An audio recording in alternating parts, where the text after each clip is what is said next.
get CA and you get the hit. So this is gonna be safe. I hope everybody being safe out there. Everybody staying clean. And keep your head on the swivel. You know what I'm saying? The enemy's still out there to do a job. Don't get too comfortable. Don't get lax. Okay?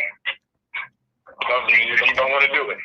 So I'm gonna shut up. So I can wait to hear this man. Shalom. This brother guy here, prospect guy here. Shalom. What's up, man? Shalom.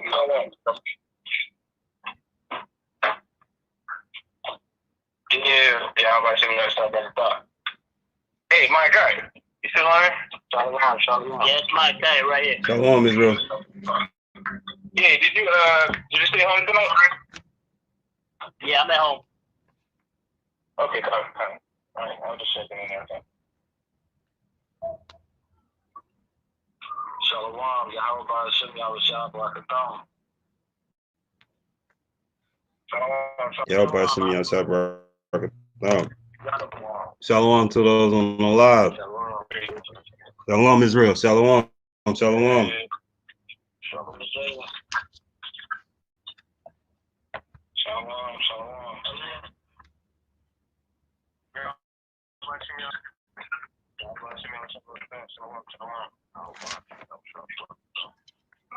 We're gonna let a couple more people come in.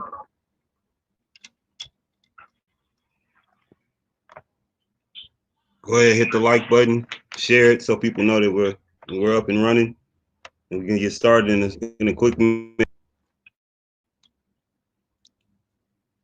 Okay, so it's a lot of going. Come.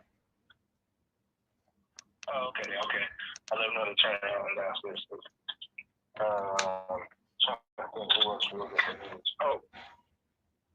Billy, are you on? I want to check him. Make sure.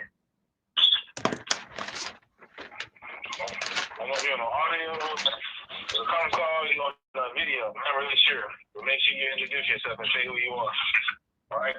All the prospects need to let their respective soldiers know that they're online or on the call. Okay. So if you know that you guys are slipping, check them. But this is Brother Jeremy, prospect.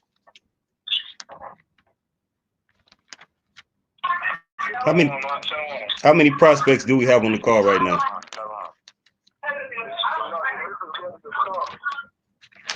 Shalom, this is Brother Fonzo, prospect. Salakia, Yahweh Shem Shabbat. This is Brother Gazariala. I'm driving.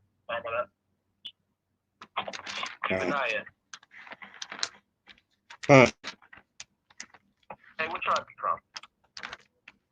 Judah. I thought so. All right, I'm posting your flyer now. Tilt your camera down. You see the ceiling, not you. Shalom, Marwan. Shalom. This is Project guy. Tell me like, yeah, I've been here. I'm on time. Okay, bro. Yeah, that's the second time you doggone signed in there. I had to make sure y'all knew I was doing. Hey, you gonna get that apple? We want that apple. Apple. Hey, the brother already got it. Don't need no more.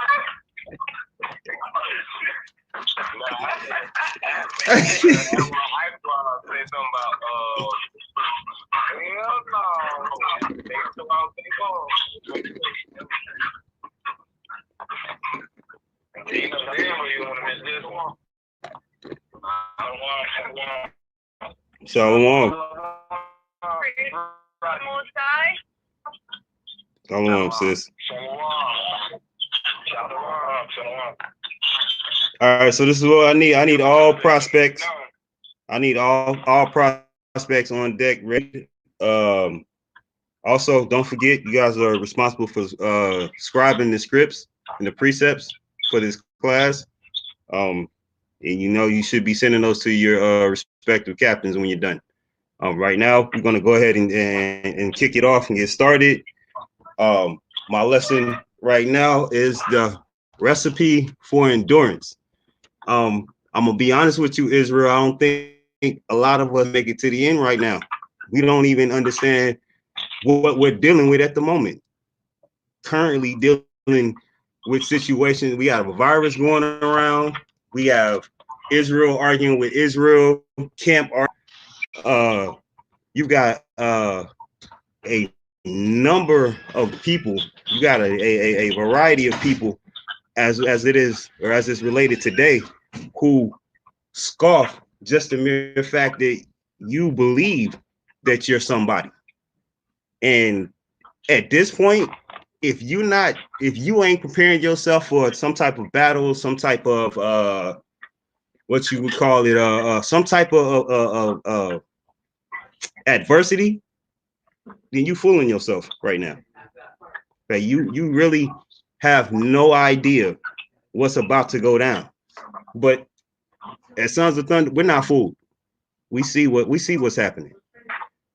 We see Esau with his games. We see Jake running around playing like he has absolutely no idea what's going on. We see exactly what we read. That's the weird part. That's the best part about understanding the truth. Everything that I read, I can see it. I can break it down and I can understand it. The Most High gives me the ability to understand and see prophecy as it unfolds, which is unfolding right in front of us right now.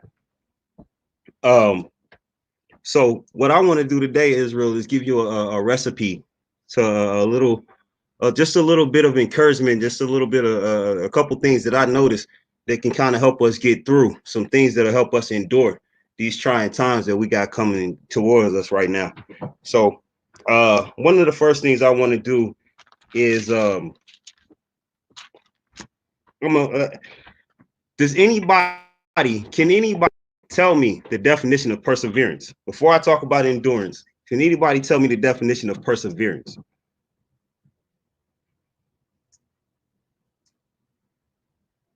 Salakia. The first person says Salakia. I feel like the definition of perseverance would be to struggle on no matter what kind of adversity you go through.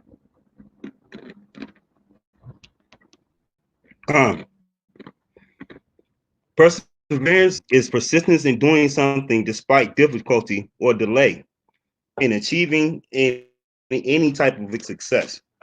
So, in other words, if you've ever played a sport and you had a coach that, he believed in you, but let's just say you had a couple people that got put in front of you. Like you're a point guard and there's three other decent point guards on the team. You might not be the starting point guard. There might be a few people that get put in front of you. There's some adversity there. You're going to think that you're the best. You're going to know that you got better skills. But then what happens when your coach tells you, well, look, because he keeps consistently outperforming you, you're not going to touch the floor. The only way you're going to touch the floor is to get better. The only way you're going to see any playing time is if you can come in the practice and wipe the floor with him. What are you going to do then, Israel? What if the Most High looked at you right? The only way you're going to make it into the kingdom is you got to get better than Esau. Can you do that? Can you take him saying that to you? With that? It been having to learn how to do spiritual push-ups from the time we got started. I want somebody to get me the 3 Holy Children. Go to the book of 3 Holy Children for me.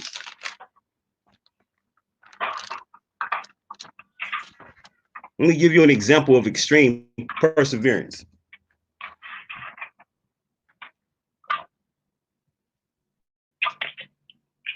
We know that the book of the 3 Holy Children is a continuation from the story of Shadrach, Meshach, and Abednego. Okay, and we understand this is them being thrown into the fire.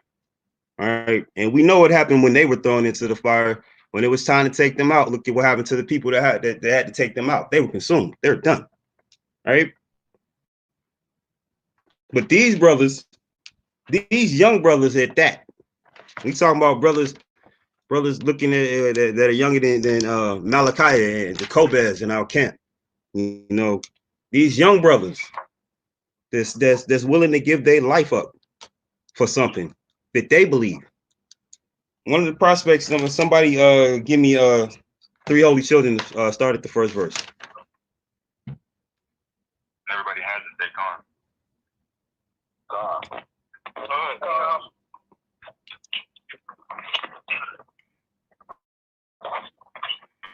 Three holy children.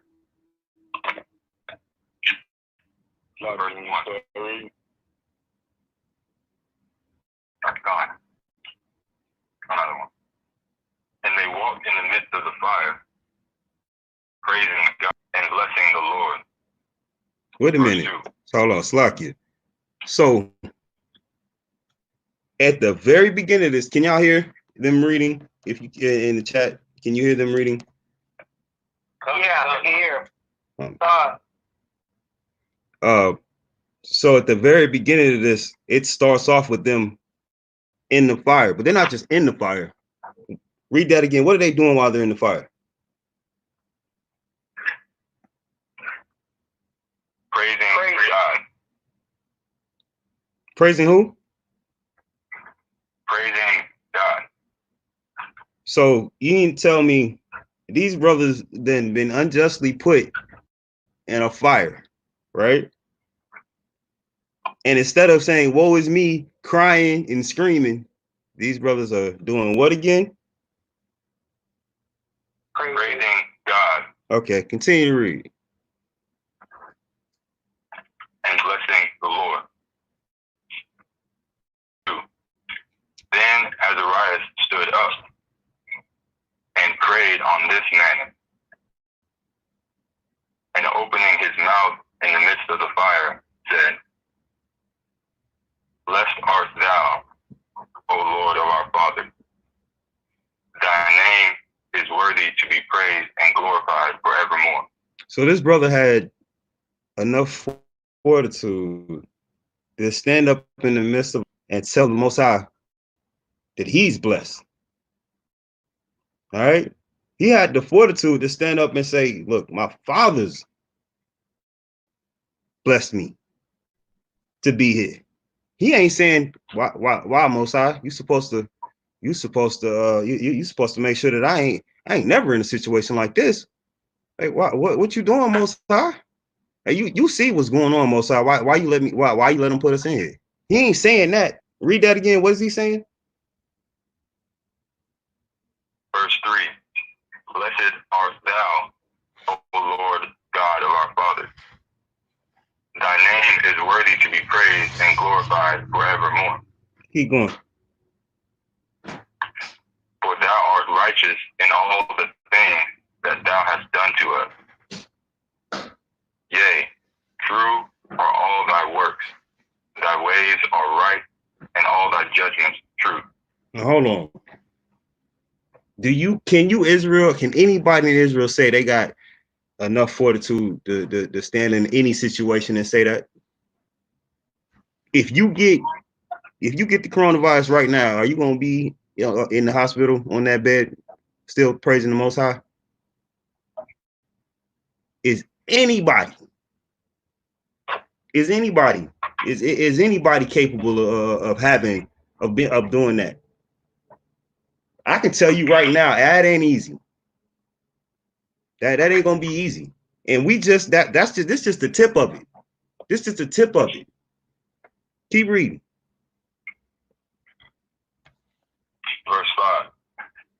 In all the things that thou hast brought upon us, and upon the holy city of our fathers, even Jerusalem, thou hast executed truth.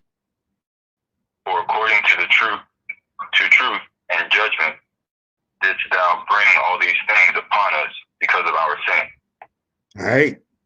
So we know that just off of that verse alone, any adversity you go through, it ain't because the Most High just decided you needed something to happen. You got a punishment coming for something that you've already done too. A lot of Israel want to look at it and say, "What do we do?" People ask me, "Hey, what did Israel do to be put in slavery?" As if they didn't read Deuteronomy 28. You earned some of this too. This ain't nothing. Y'all just throwing a bunch of pile of stuff on. You earned these curses, Israel. Keep reading. Verse 6. For we have sinned and committed iniquity, departing from thee. In all things have we trespassed, and not obeyed thy commandments, nor kept them. Neither done as thou hast commanded us, that it might go well with us. Salakia. Somebody get me Deuteronomy.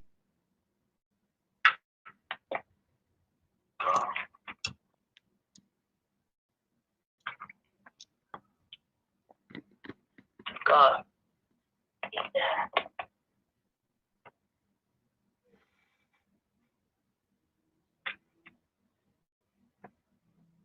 You say Deuteronomy 28:15? 15. Con. Con.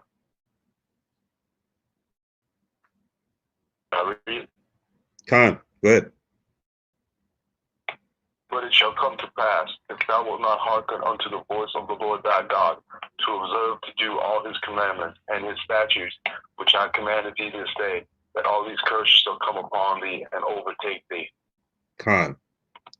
If you go back to Deuteronomy 28:1, and you see those blessings will be upon us. But then there's another stipulation in 28:15 that says we will be cursed. That's the part that a lot of people forget. They don't even want to think about that part. We didn't follow those statutes and commandments. We have to take a certain amount of the punishment that's going to be dished out in these next in this next time coming up. People will quickly forget. Like, we'll get happy to see Esau going through some tribulation and forget that Jacob's trouble comes with that.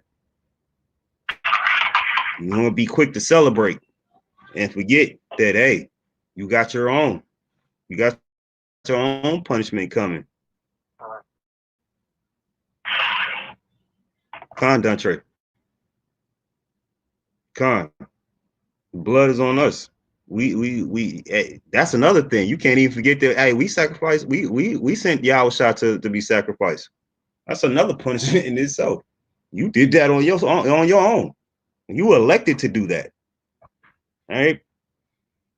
Let's skip to what? I got a precept for you there, brother. Con, go ahead with it. It's the book of Leviticus. It's chapter 26 and verse 27. Bring it up.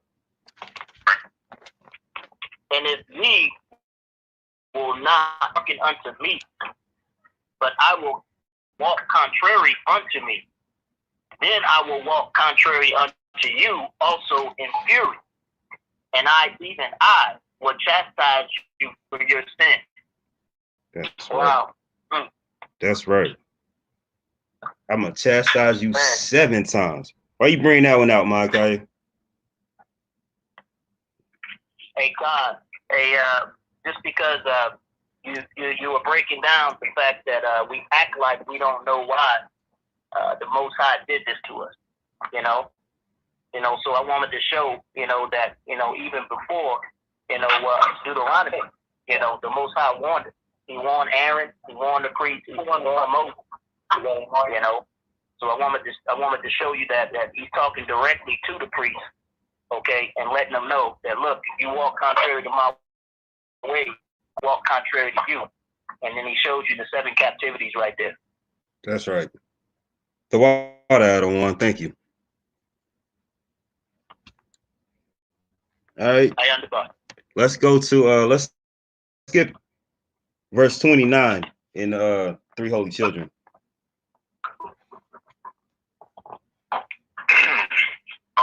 Verse 29. God. Salakia, go to 28. Go to 28. Salakia, go up to 28. Another one, verse 28. Hold on. Let me get it You read already. Let's get another reader. Got another one. Con. No, I got it. Oh, okay, it's the Malachi. Okay, you said it started at verse 28, correct? 28. Con. This is the foot of the song of the three holy children, verse 28. Then the three, as out of one mouth, praise, glorified, and blessed God in the furnace, saying, Blessed art thou, O Lord God, and to be praised and exalted above all forever. Con. Now, it started off as one brother praising the Most High. Now, it come down to 28.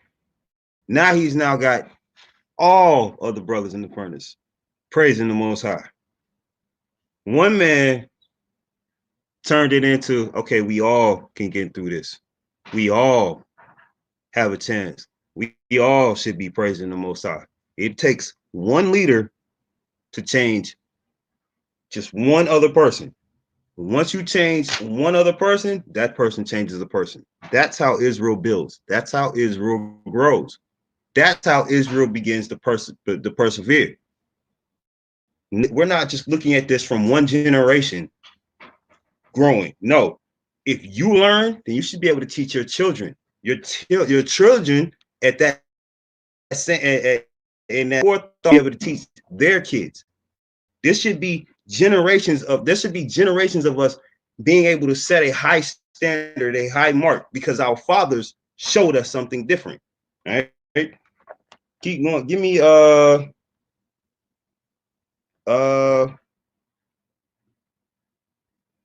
skip to verse 63.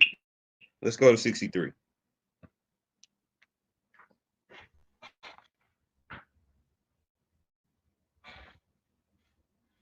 Verse 63. O ye servants of the Lord, bless ye the Lord. Praise and exalt him above all forever. Keep on. O ye spirit and soul of the righteous, bless ye the Lord. Praise and exalt him above all forever. Why does it keep saying praise and exalt? Why does it keep reading praise and exalt in there? I ask you another question. What right now is the one thing that the Christian churches can look at Israel and say they do better than we do?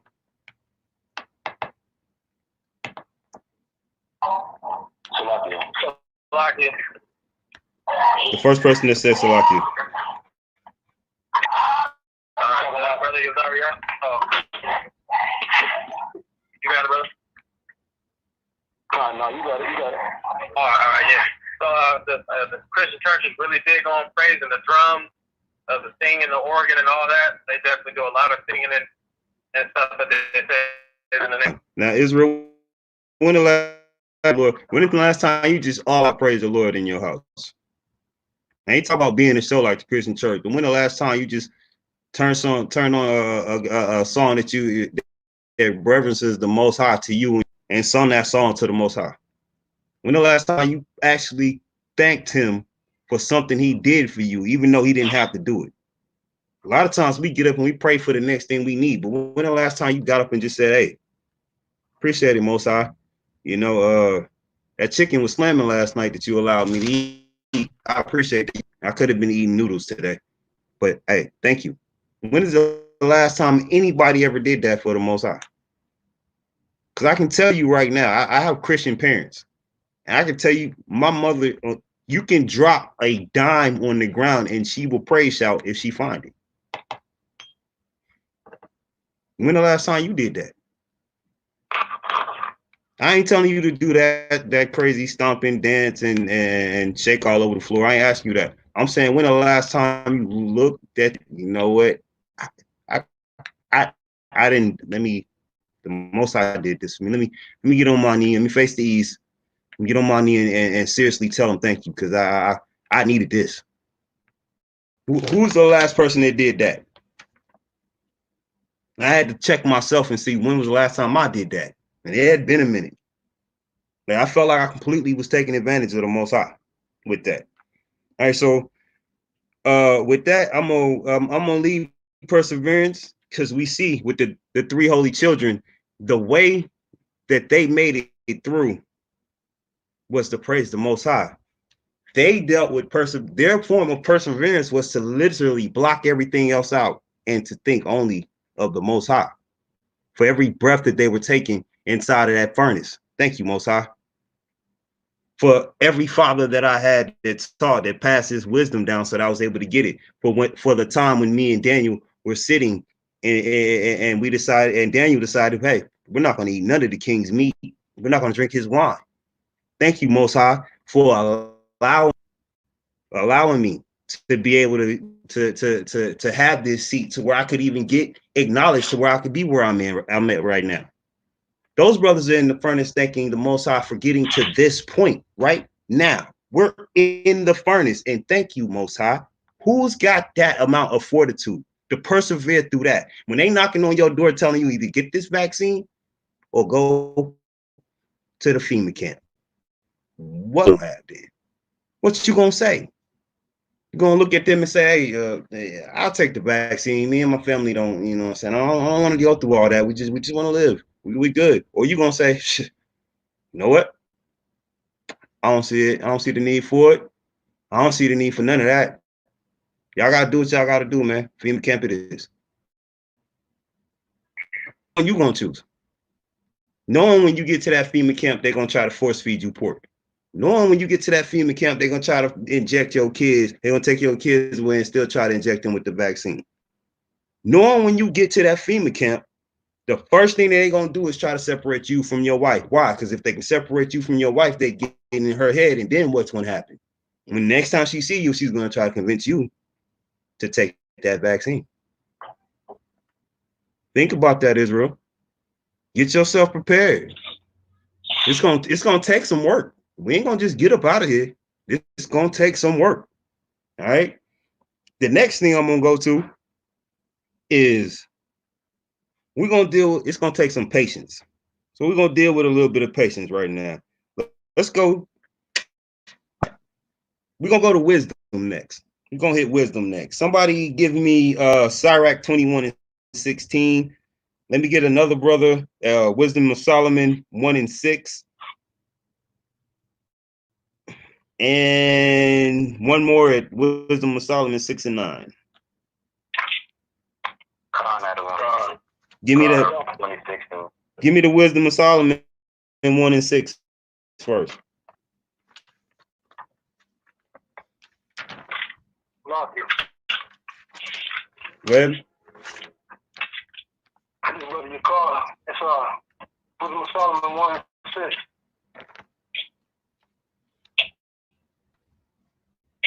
Love righteousness. He that think of the Lord with a good heart, and in simplicity of heart seek him. For he will be found of them that tempt him not, and shoot himself unto such as do not distrust him.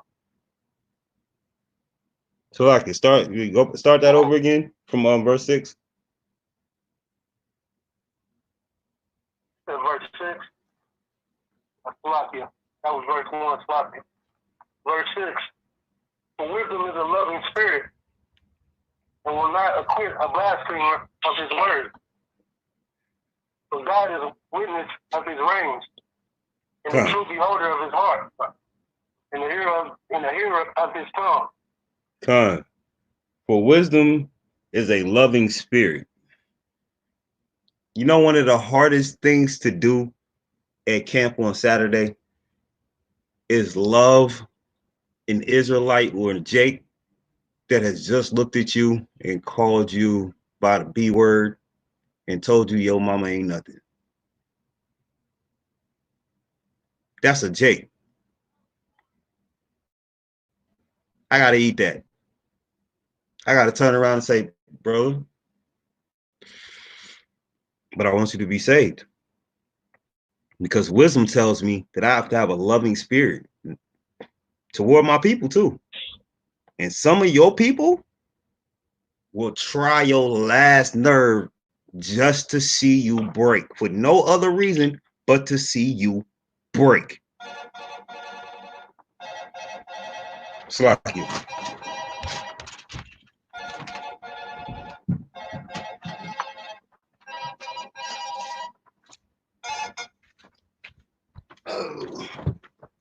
Salakia, Israel.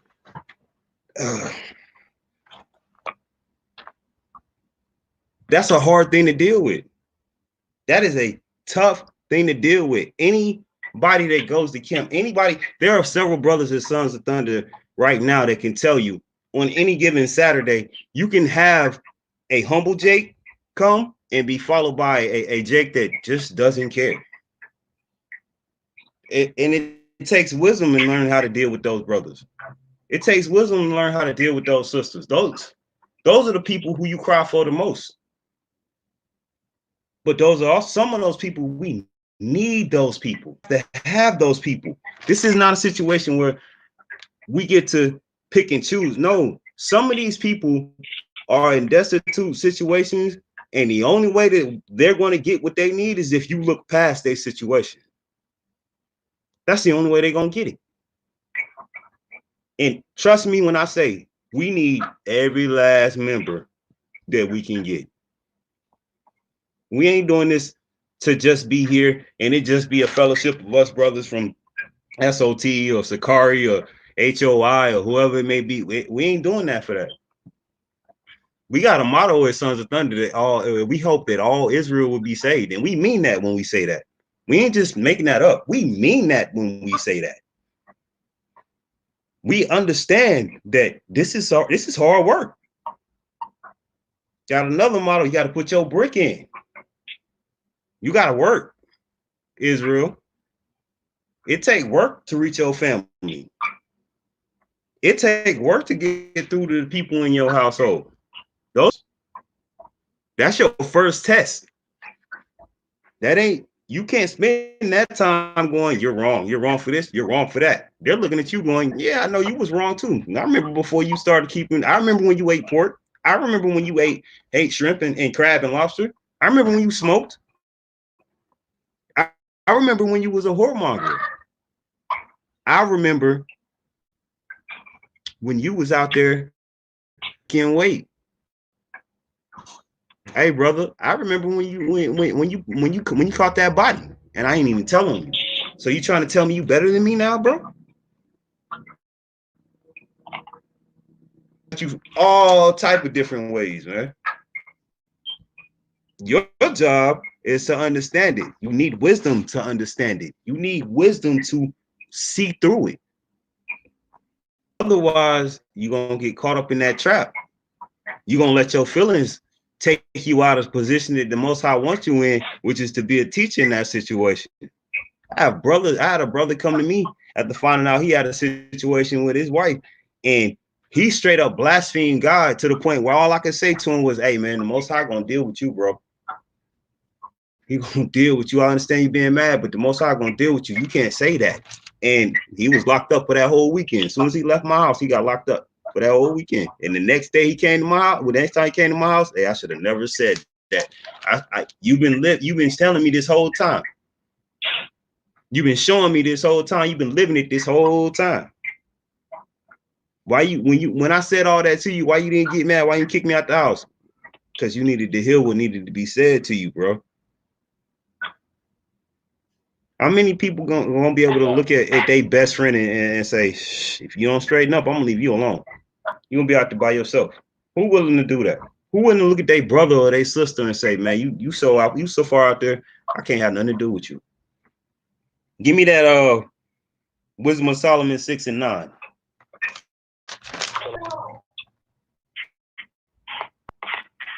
Go ahead. I just wanted to add a quick note real quick on verse 6 on wisdom. Mm-hmm.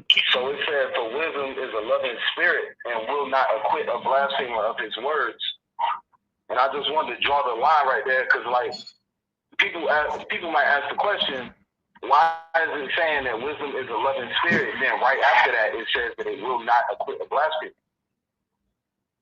And so the connection there is because love is that, and when we standing on the corner and we teaching, we bring in the commandments. It's love to bring the commandments. That's right. It's love to not acquit a blasphemer of his words. Because we showing them how to come back to the Most High. So I just wanted to point that out. That's right. The water for that, brother. Who had that 6 and 9? 6, Wisdom of Solomon, 6 and 9. Mm-hmm. Unto you, therefore, O kings, that ye may learn wisdom and not fall away. Keep going.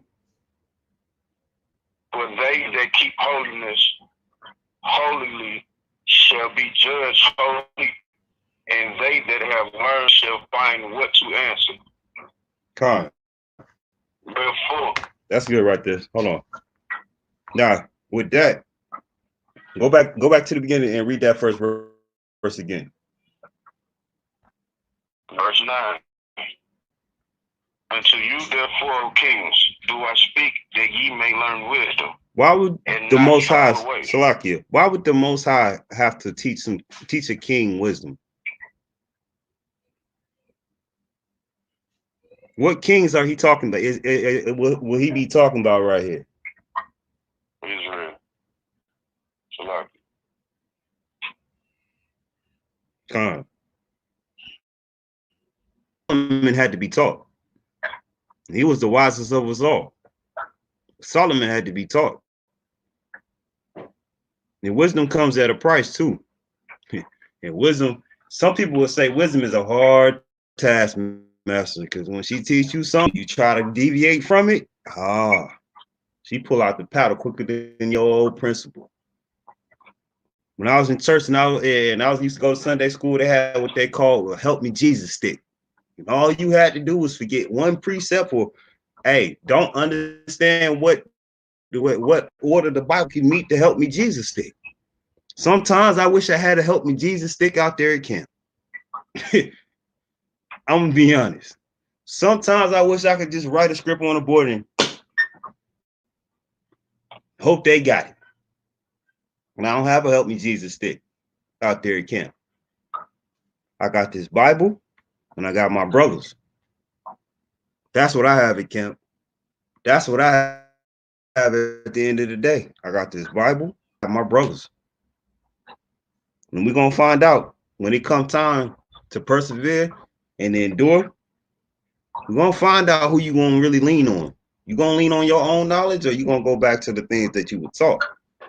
Because when you let your kids out of the house at 18, you praying that they go back to the things they was taught, that they don't go do with Fortnite and watching YouTube.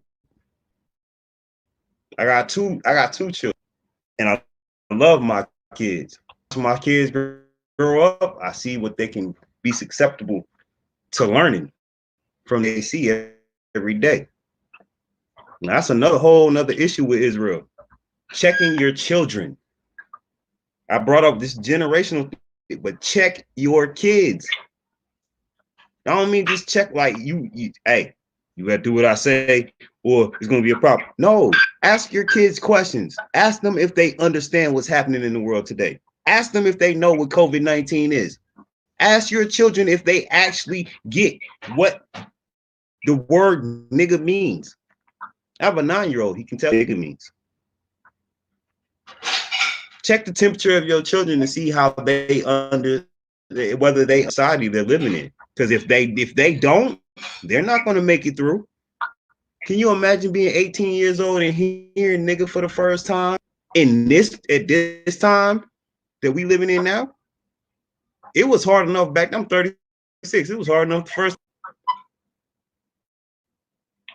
Ask your kids, talk to them. Please make sure that your kids understand and get it. Please make sure that your kids are being safe in this time, that they know hands properly. Make sure that your kids carry hand sanitizer when it's time to go back to school just in case. Make sure that your kids understand what the precautions are. We ain't saying that we don't have faith, but a little practical, a little bit of practicality goes a long way. The last thing I want is to go see the Most High. He goes, you know, if you to just wash your hands one more time. I mean, what I'm supposed to say to that after he said that? I just need it one more time. Like, what was the sign, Lord? Hey, I put a bottle of soap right next to the sink when you use the bathroom while you wash your hands. It's that simple. All right. And that's wisdom in itself. Teaching your kids how to take care of themselves and properly and using proper hygiene. That's a form of wisdom too. Because let's not forget, Esau came out of a cave and we had to teach him. So everybody don't have that knowledge. Everybody's not thinking that same way. Otherwise, this virus wouldn't have spread the way it's been spreading. It's a lot of sick people out there. When I say sick, I don't mean sick with the disease. I mean sick as in they don't wash their hands. They don't care about being sanitized. They don't care about none of that. We see videos all the time. People picking their nose, rubbing it on the poles. You know what I'm saying? Licking ice cream. We see it. Be prepared to protect yourself. Let me get Sirach 1 and 14.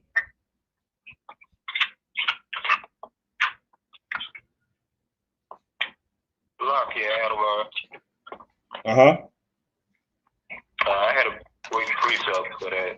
What you got? Solomon 6. Go ahead. It's the book of Proverbs, chapter 5 through 7. It says, get wisdom, get understanding, or get it not, neither decline from the words of my mouth. Verse 6. Forsake her not, and she shall preserve thee. Love her, and she shall keep thee. Verse 7. Forsake her not.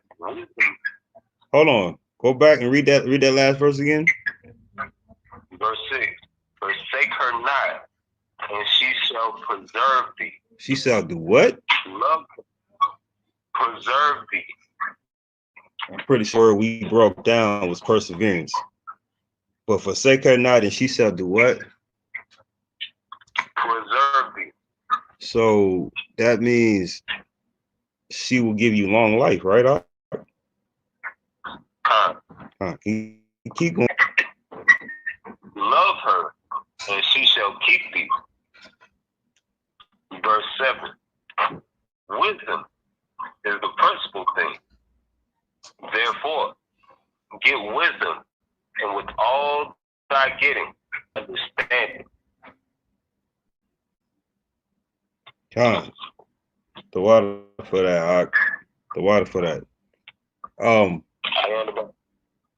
M. Jones, I'm waiting to not hear a black man say the word nigga too. I've gotten so accustomed to seeing it and hearing it that it became part of my own vocabulary. I'm waiting for a black man to not hear a black man say it too.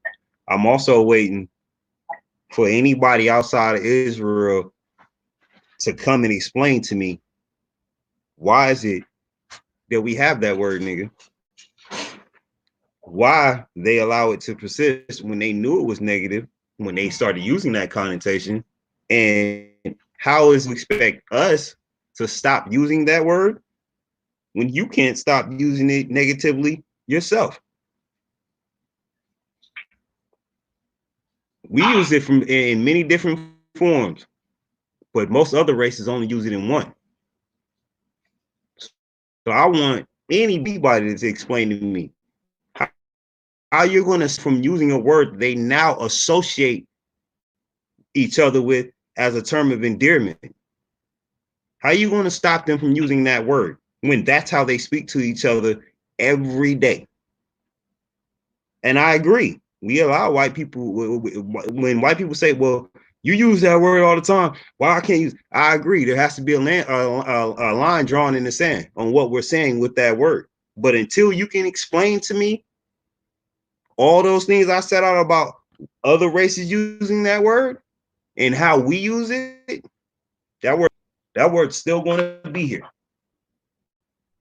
I don't care if you break it down with Niger or Negus or whatever you want to use. That word is going to be here. Just something it is. Salaki. Go ahead. Salaki, yeah, this is Brother Emmanuel. Come. Shalom, bro. Yeah, Shalom, happy Sabbath, brothers. What's your question? I mean, you know, I hear the conversation, and you know, I just want to, you know, in my input, you know, since I came into the truth, you know, I hear people be saying the word, like, to be honest with you, if a white person call me a nigger or the N word, you know, right now, like that, it don't even faze me. You know what I'm saying? Because they're heathens. You know what I'm saying? So it's like, you know, that's worse. You know what I'm saying? They don't even understand that. You know what I'm saying? So it's funny to me. They call me a nigger, but the same Bible that they use in their courthouse is 100% heathen. You know what I'm saying? So the significance of the nigger and God looking at them like they're sick. There's no equivalent to that to me on my playing ground. So they can use the N-word, they get blue. But once we open these scriptures, and I'm gonna prove that they're 100%. I mean, the N-word is actually a blessing to me. You know what I'm saying? I'm saying because they have 100% damnation. You know what I'm saying? With their own words and their own lips. That's right. You know what I'm saying? You feel me? So, but you know, I'm just saying that's when I came into the truth. I kind of realized that I'm like, damn, if a white person called me a nigga today, I kind of like, that shit is funny. I'm like, these dudes is heathens, you know what I'm saying? Right. You know, but it is powerful because you don't want children picking up on that frequency. Like, I don't even let my daughter say bruh, you know what I'm saying? But y'all be saying, you know, them girls that say bruh, she's only 5. I'm like, don't say bruh. I don't even like that because it's like a frequency in certain words, and people are, you know, we're like open doors to ignorance. You know what I'm saying? So you have to stop that shit quickly. You know? All right. That's right. The water, brother. Thank you.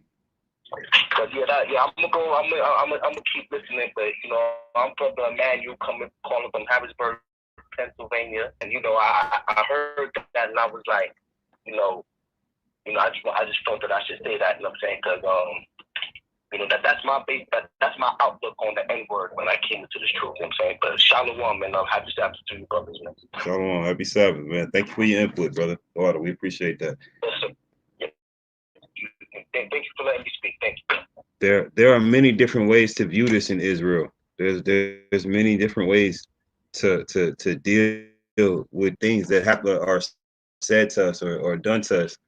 We're not going to tell you we have one solid way to accept things. That's just everybody's not the same. That's why you have multiple camps. That's why you have multiple, you know what I'm saying? The Christian apologists can sit here and talk about how many different camps we have and our different doctrines, but they can't explain why there's a Methodist, a Baptist, a Seventh-day Adventist, Mormonism. They can't explain why there's a Catholic. They can't explain none of that, but they can break down why we got a bunch of different camps. It makes no sense. The reason why we have different camps is because we're not going to have all the truth until we get to the end. So y'all wasting y'all time trying to pit camps against each other. And it's just a matter of time for all the camps decide we're just going to all get together against y'all. So all you vocab Malones and you G-Cons and everybody else that's out there, that time, that y'all enjoy this time while y'all got it, because this time is going to come to an end. We see y'all. We're paying attention. We might not be in your chats. We might not be all over your live streams. We might not be all in your business, but we are watching and we are paying attention. And we see y'all are running out of things to say. You are definitely running out of things to come at us with. And we know it. It's kind of like, hey, the Egyptologists started leaving us alone. Why? Because they got dismantled. Y'all are next on the radar. And y'all don't even realize the people that y'all watching, they ain't the ones that's coming after y'all. It's the young brothers that watch every move that y'all making. They watch how y'all critique our leaders. We watch what y'all doing. It's us, the second generation, the third generation, the fourth generation. We see y'all. We studying y'all like y'all studying us. We getting ready. Because for us, nothing greater than to be able to throw some precepts out and completely cut you to shreds to talk about 1,000 cuts. We look forward to them days. We hope we see y'all at camp. Hashtag come to camp. We hope we see you at camp. We want you to show up on Saturday. We want that time to debate you on Saturday. And we hope the Most High come back. We hope Yahweh Shai come back while we're debating you. And that he blesses us when he sees it. There's no running from y'all. There's no running from anybody anymore. Let me get that Sirach 1 and 14. Come, Adawan.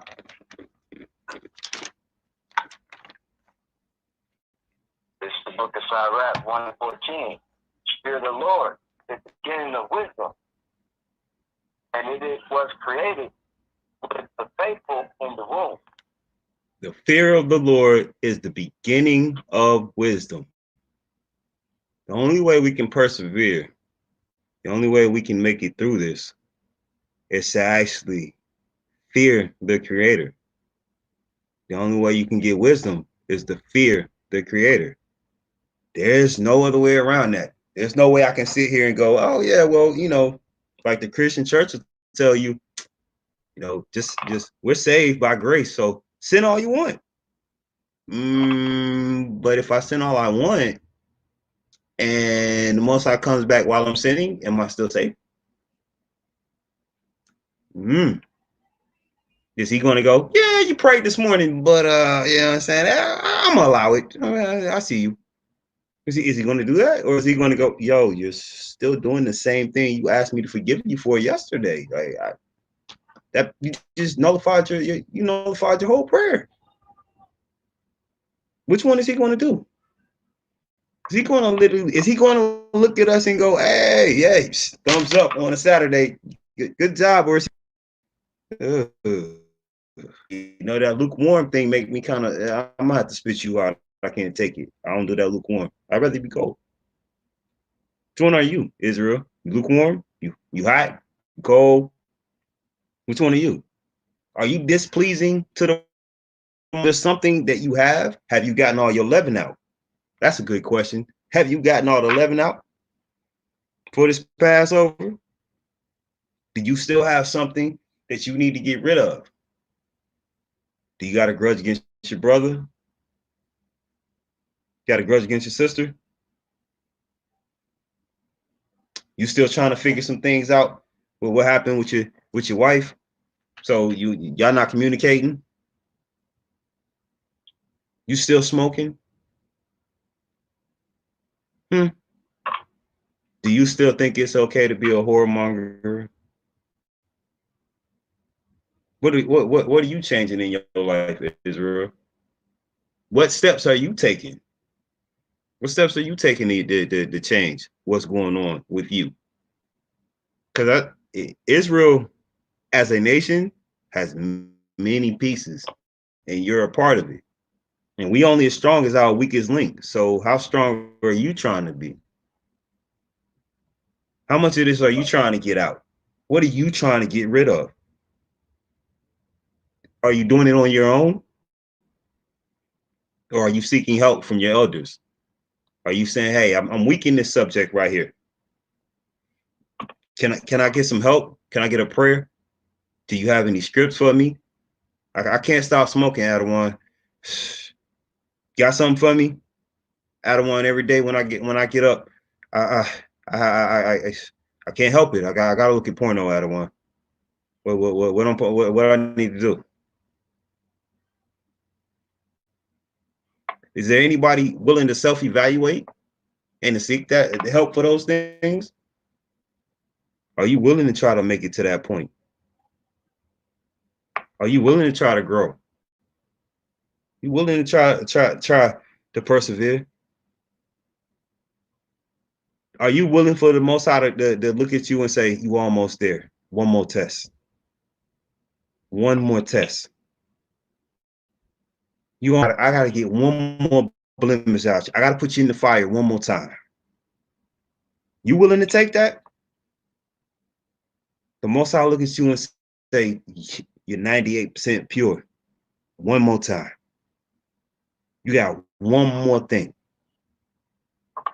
The other one says every year you should be striving to be 1% last year.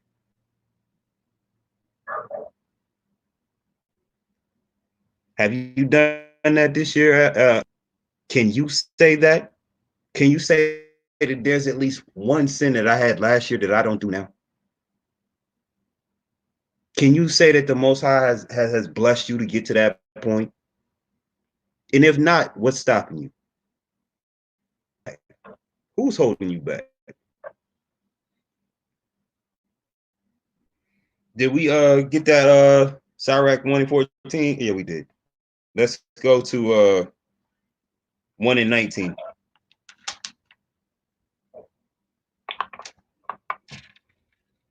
Another one. This is the book of Sirach 1 and 19. Wisdom reigneth down skill and knowledge of understanding, and exalteth them to honor that hold her back. Con. Wisdom reigneth down skill. I don't know if any of y'all watch those old I don't know if any of y'all ever watched any of those old apocalypse movies or any of those zombie movies. And a lot of times the movies are always focused on the people surviving the zombies or surviving whatever pandemic that came out of it. You ever thought about what happens after all that calms down? Somebody has to rebuild. Somebody has to have the foreknowledge to say, all right, it is time to go out and start. All right, maybe we got to get out here and do this. It's time to plant a garden out here now.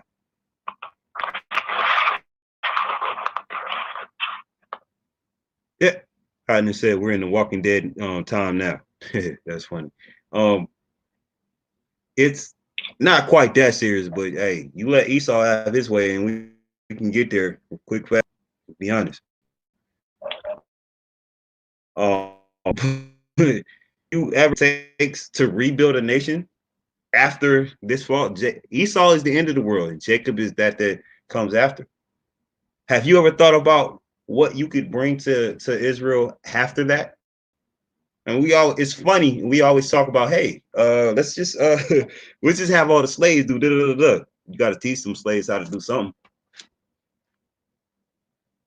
If you're a mason or you're a bricklayer, yeah, you're gonna have to teach your slaves how to build them houses again. What skill you gonna bring? Read that again. Was Sirach 1 and 14?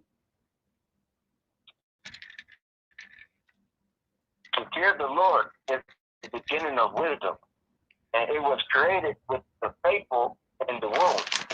You, Israel, get the advantage. The men of Israel get the advantage of understanding in the upcoming kingdom. You're a judge. You're a king. Some of us are priests. All right. You know, with that being said, how are you going to rule? You're going to rule justly, as wicked as Esau. Are you, when we get to that point in the kingdom, will you have gotten all your leaven out of your system? You going to be able to rule justly? Are you going to even make it to that point where you can rule? How close are you? I ask myself this every day. Am I prepared to rule? Am I prepared to be a leader of men? Am I prepared to be a captain of 100? Do I have what it takes? Why, Most High? Why would you want me to do that? I'm a hothead. I like fighting. Shalom, Adawan Kano. But I like being a problem. I like that. I like making my forehead hard. I do that. That's something I look forward to. I feel sorry for anybody that comes to camp and want to start a problem, and I'm sitting there. No folly though. Not that I want to beat up, but I'm saying I have no problem making my forehead hard with anybody. Not because I feel like there's a need in Israel for me to whoop somebody. No, but because every once in a while you can see the pain on somebody's face. You can see and hear the pain in their voices. And the only way you're going to get them to actually listen is to show them, like, I'm not afraid of you. I'm not going to run from you. Your attitude ain't going to intimidate me.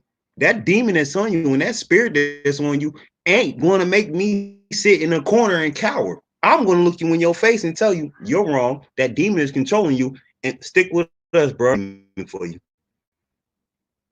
And you can get as mad as you want. Hold on, just 1 second. You can get as mad as you want. I don't care. Be mad. When that spirit finish wearing you out and you get completely drained and have no energy and you got to lay on the sidewalk next to me because now you ain't got no energy and you got to listen to me, I'm going to bring out every precept. I'll wait. Don't worry. I will sit here and wait until you calm down. And I'm going to bring out every precept. The brother says, Salakia, what's up? Hey, Shalom, my day. It's my time. That's got a precept there, brother. Go ahead. Hey, you're talking about Jake needing his ass whooped, but that's staying patient, okay? But that's Proverbs 26:3. All right, Book of Proverbs chapter 26 and verse 3.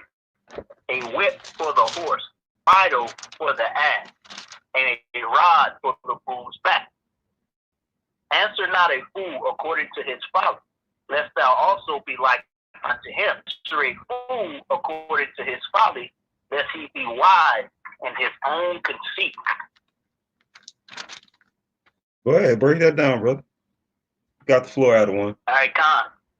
Hey, just like the brothers bringing out, okay. Hey, Jake and Eve, they can be very, very stubborn. They can be very foolish. Like the brother's saying, in order to deal with them, okay, you got to be patient. And we all learning that, okay. You got to be patient, okay. And you got to know how to answer them with seasoning in your speech, okay. And you also got to be apt to teach, okay. That's some of the lessons that our elders and captains are teaching us, okay? So that's why the brother Benaiah is able to break this down and take heed to the brother's lesson. The water out of one. Thank you.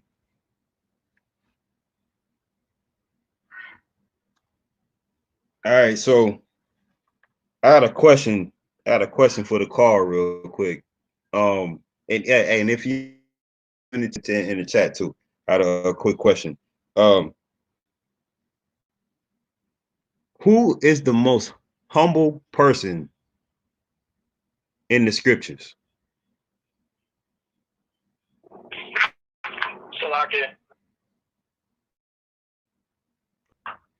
Moses.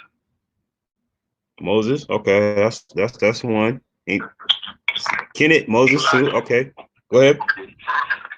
I have to say Job in my experience. I have to say Job. Job. Mm-hmm.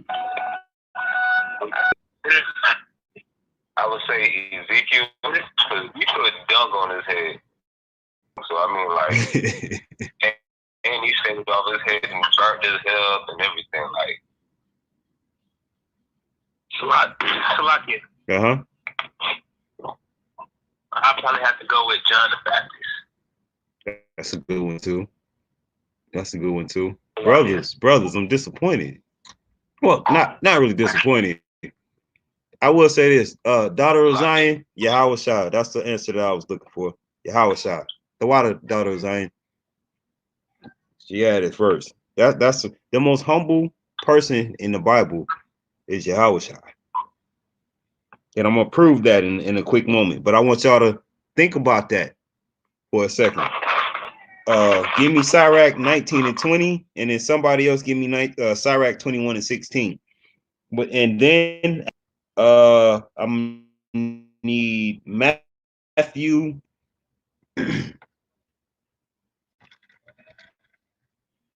Calling that around. I got 19 and 20. Go ahead. The fear of the Lord is all wisdom, and in all wisdom is the performance, and the knowledge of is omnipotent. And wisdom is what, bro? All wisdom is the performance of the law. No, all wisdom is I just gotta believe that Christ died for my sins. Like it. The fear of the Lord is all wisdom. Nah. You read that wrong. The fear of the Lord, God loves everybody, and Esau gonna be saved too. That's what you read. Right. Read that again. 19 and 20, correct? Yeah. Read it again. So like it. The fear of the Lord is all wisdom, and in all wisdom is the performance of the law. Is the performance of his is the performance of what? In all wisdom is the performance of what? Salakia. All wisdom is the performance of what, brother? All wisdom is the performance of the law. Of the what? Of the law. Oh, so I can't just walk around and do whatever I want. All wisdom is what? Of the law. All right. And the performance of the law. Now, if all wisdom comes from the performance of the law, I challenge any Christian right now to explain to me, if we don't have to follow the laws, how much wisdom you got? How smart are you? Just a question. That's all I'm asking. That's just a question. You don't have to follow the law anymore. Christ came to save everybody. All right. Kind I don't want. And Christ came to save everybody. Please explain to me. Please explain it to me. Where's your wisdom? How did you gain the wisdom? How did you gain the wisdom to decipher the scriptures to understand that you no longer need the law? How did you do that? You never kept the law, so how did you get the wisdom to understand you didn't need the law anymore? I'll be waiting for any Christian to explain that to me. You ain't got to do it right now. Don't hop in the chat because I'm gonna ignore you. So, but hey, anytime later, explain that to me. How you can skip all that other stuff and still tell me that you're obeying what the Most High wants you to do. Now, give me Sirach 21 and 16. So I read 21 and 16. The talking of a fool is like a burden in the way, but grace shall be found in the lives. This is Micaiah brought out. Talking with a fool is a burden. Y'all have no idea what we see on Saturdays. Y'all wouldn't even. Most of y'all wouldn't even fathom. Y'all keyboard Israelites. Yeah. Facebook is easy. Twitter is easy. Instagram is easy. A person in your face? Khan, Naphtali. Khan. A person in your face, though? Right. Not easy at all. It's not easy. It sucks. It sucks. It hurts your feelings. It drains your energy. Sometimes you have to sit back and you have to, when nobody's looking, you have to hear to for what you just saw. It's a low feeling. And a lot of times it's because you remember being in that same spot. It It hurts. When you see Israel with a demon on them, that should sink you. You should be looking at that person and going, oh. You should be automatically be sending up a prayer for that person before they even get to you to argue with you. You should be praying for yourself. Most High, please give me the strength. Put my hands on this demon. Please give me the strength not to lose my cool. Allow me to see through past the demon to help the person in front of me. We lose sight. We see the demon and we lose sight of what it takes to get through. That demon or that person that we think might have that demon on them could really just for the Most High to see if you're gonna put what you've been learning to the test. You're gonna learn some humility. You're gonna take these shots. You're gonna get through to this person. What are you gonna do? All right. So with that, I'm gonna go ahead and leave. We're gonna leave out of wisdom for a little bit, and we're gonna go ahead and jump down to some to see about some humility. All right. This is the part where I want to stress this. This is the part of my lesson that I really want to stress. We all can take a part out of this. We all could use a little bit of humility. It don't matter who you are, how high you are up on the totem pole in Israel. Everybody can stand a shot of humility. Everybody. All right. Give me Matthew 4:4.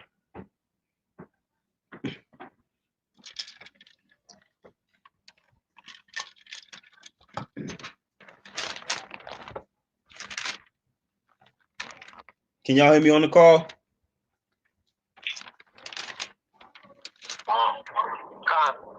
Can y'all still hear me in the chat?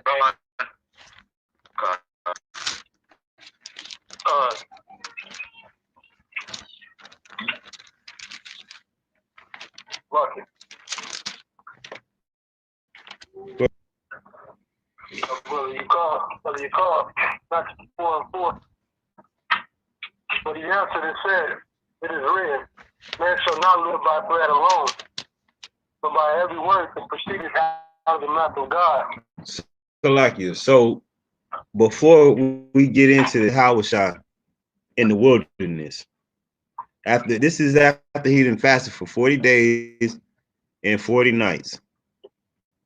This is when Yahushua, some people could say this is Yahushua at his weakest point. Some people, you could look at this and say this is Yahushua at his most susceptible point to being tempted. All right. This is after Satan. This is after the devil comes. Like now, notice the devil didn't come when he was, full of strength and vigor, and you know what I'm saying. And the way I see this, when it says the devil see an Edomite walking up and asking Yahushua a bunch of stupid questions, that's the way I see this. And I could be wrong, but that's what comes up.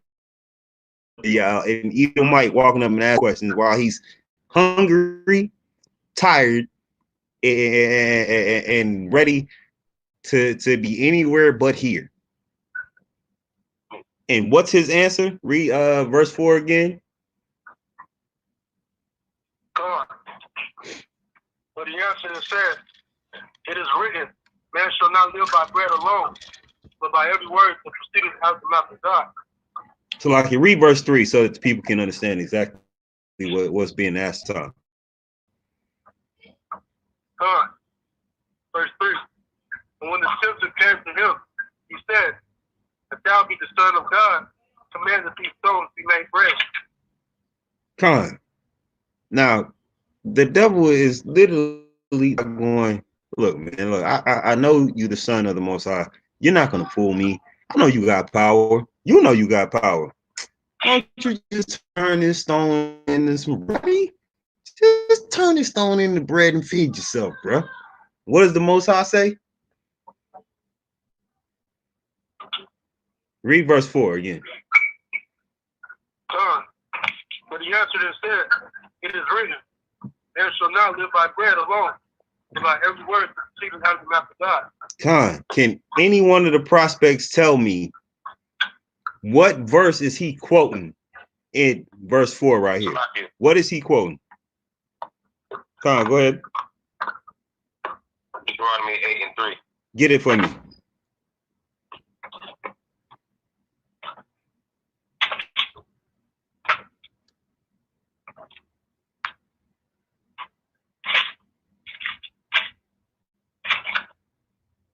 This is the book of Deuteronomy 3.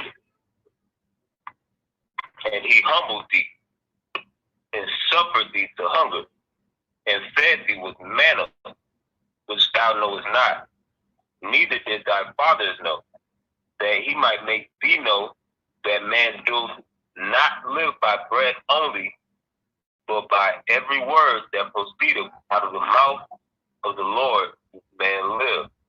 Now, that, as you see, Yahushua, he's not even talking to a crowd.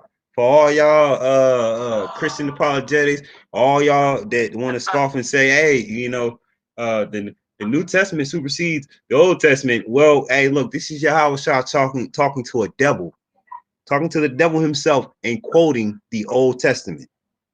He don't do it once. He do it multiple times. Give me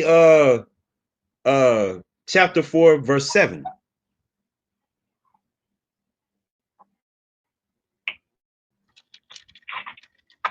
Matthew chapter 4, verse 7.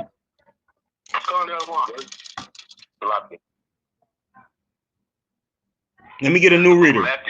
Let me get a new reader this time.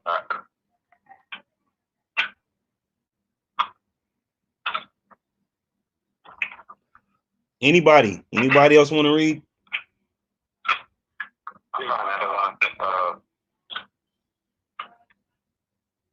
We're reading 5. Matthew 4 and 7. Matthew 4 and 5. Matthew 4 and 7. This is the book of Matthew 4 and 7. And Yahushua said unto him, it is written again, the Lord thy God. Read that one more time.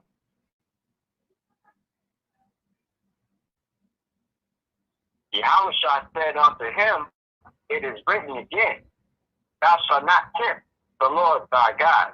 Now, why would Yahushua have to tell that to the devil? Why would he have to tell the devil not that he wasn't going to tempt the Most High God? And where would he get that from to say that? Salakia. Go ahead. I know where he was getting it from. Where you get it from? He was getting Deuteronomy 6 and 16. And now, why did he say it? He said it because I ain't gonna lie, I'm not gonna sit here and act like I know why he said it. I don't know. Go to Deuteronomy 6 and 16. Somebody else get me Exodus 17 and 2.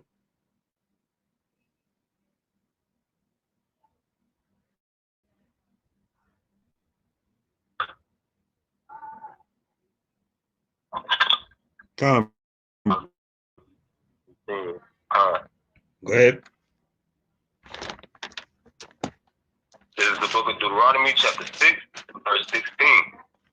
Ye shall not tempt the Lord your God, as he tempted him. Stop. What does that say again? Ye shall not tempt the Lord your God, as ye tempted him in Massah. So did you take the time to read up in that and to see who he was talking to and what they were talking about?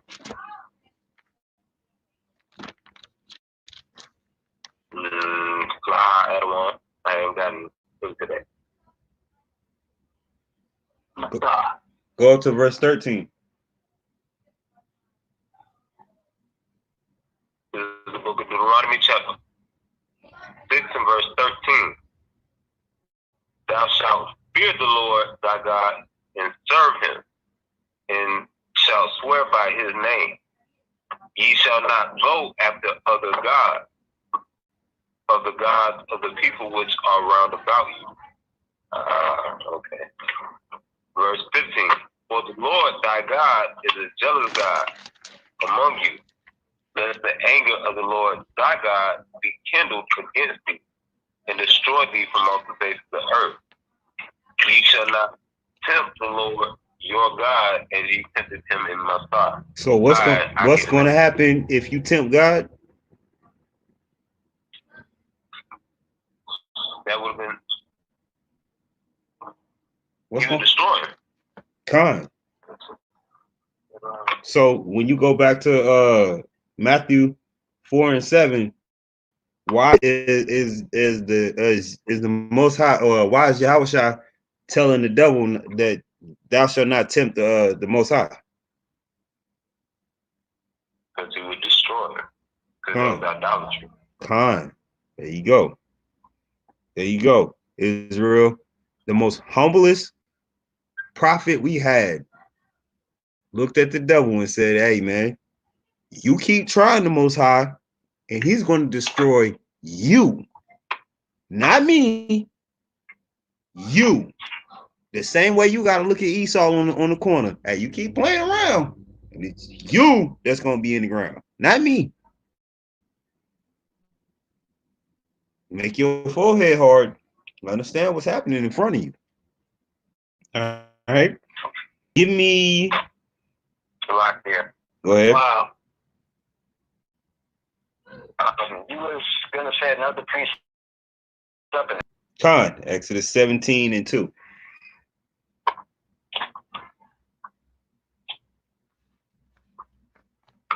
Exodus 17, verse 2. Mm-hmm. Wherefore the people did side with Moses, and said, give us water that we may drink. And Moses said unto them, why chide with me? Why chide ye with me? Wherefore did ye tempt the Lord? Hold on.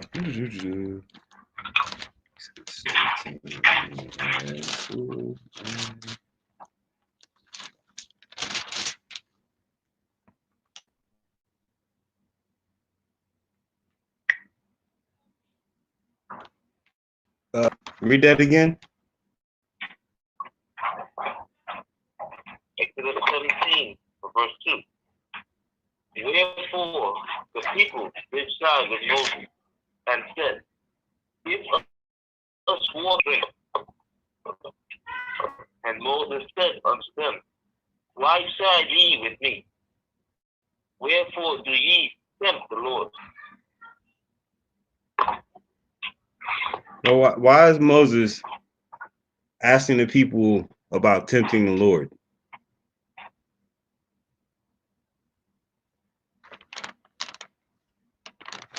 Why are we finding another situation where a prophet or a leader has to warn the people about tempting the Most High? Y'all start. Go ahead. Is it because instead of asking the Most High to show them favor, they're basically going to Moses as if it's just him on his own doing it? God, they're putting somebody above. They're putting somebody before the Most High. It's showing favoritism to Moses when you can be asking the Most High to change the situation. Okay. Give me Matthew, go back to 4 and 10.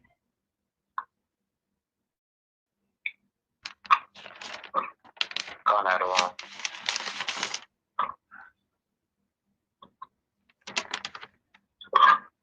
This is the book of Matthew 4 and 10. And said Yahweh unto him, give thee hint, Satan, for it is written, thou shalt worship the Lord thy God, and him only shalt thou serve. Written at? Where is that written at? Constantly see the Most High saying, for it is written. Now, where is that written at? It's a lot. Go ahead. It's written in two places. is written in Deuteronomy 6 and 13 and Deuteronomy 10 and 20. Give me Deuteronomy 6 and 13 first.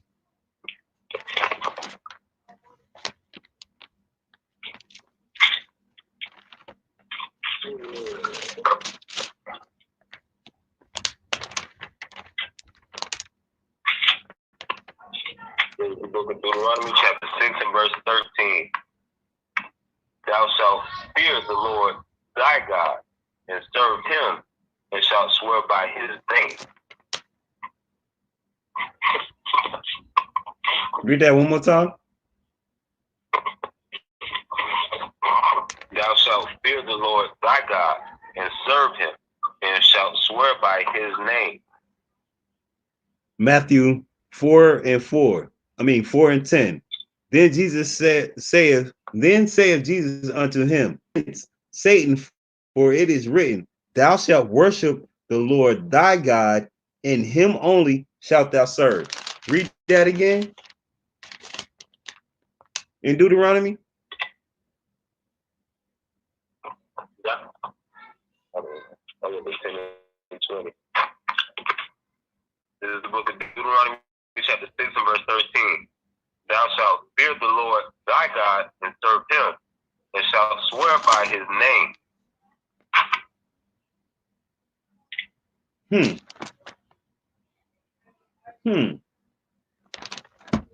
So last time I checked, the New Testament was what we live by. And Christ had a different set of commandments than the Old Testament. He preached a different gospel according to what all the Christians I know say. But I'm still trying to figure out, how is that possible if he's preaching from the Old Testament? How is his gospel different if it's mean the Old Testament? He's quoting scriptures as he's talking to Satan or he's talking to the devil from the Old Testament. He's literally proving a point to us that we have to argue every. I have nothing comes out of the New Testament other than what I read in the Old Testament. At no point are you going to find Yahweh Shai speaking something brand new that he hasn't already learned from somewhere else in the scriptures. He references the prophets all the time, which should tell you exactly what he learned and what he was studying. That should also tell you, if you're a Christian, that should also tell you, wait, if Yahweh Shai was keeping the commandments, then the least that I could do is to try to keep the same commandments that he was following and understand exactly what's going on in his life right now. Now, with that being, let us leave humility. Does everybody understand what I'm trying to bring out as far as humility is concerned with Yahweh Shai? The ability to look at Satan and know that you have the power to change something and to not do it. Does everybody understand that?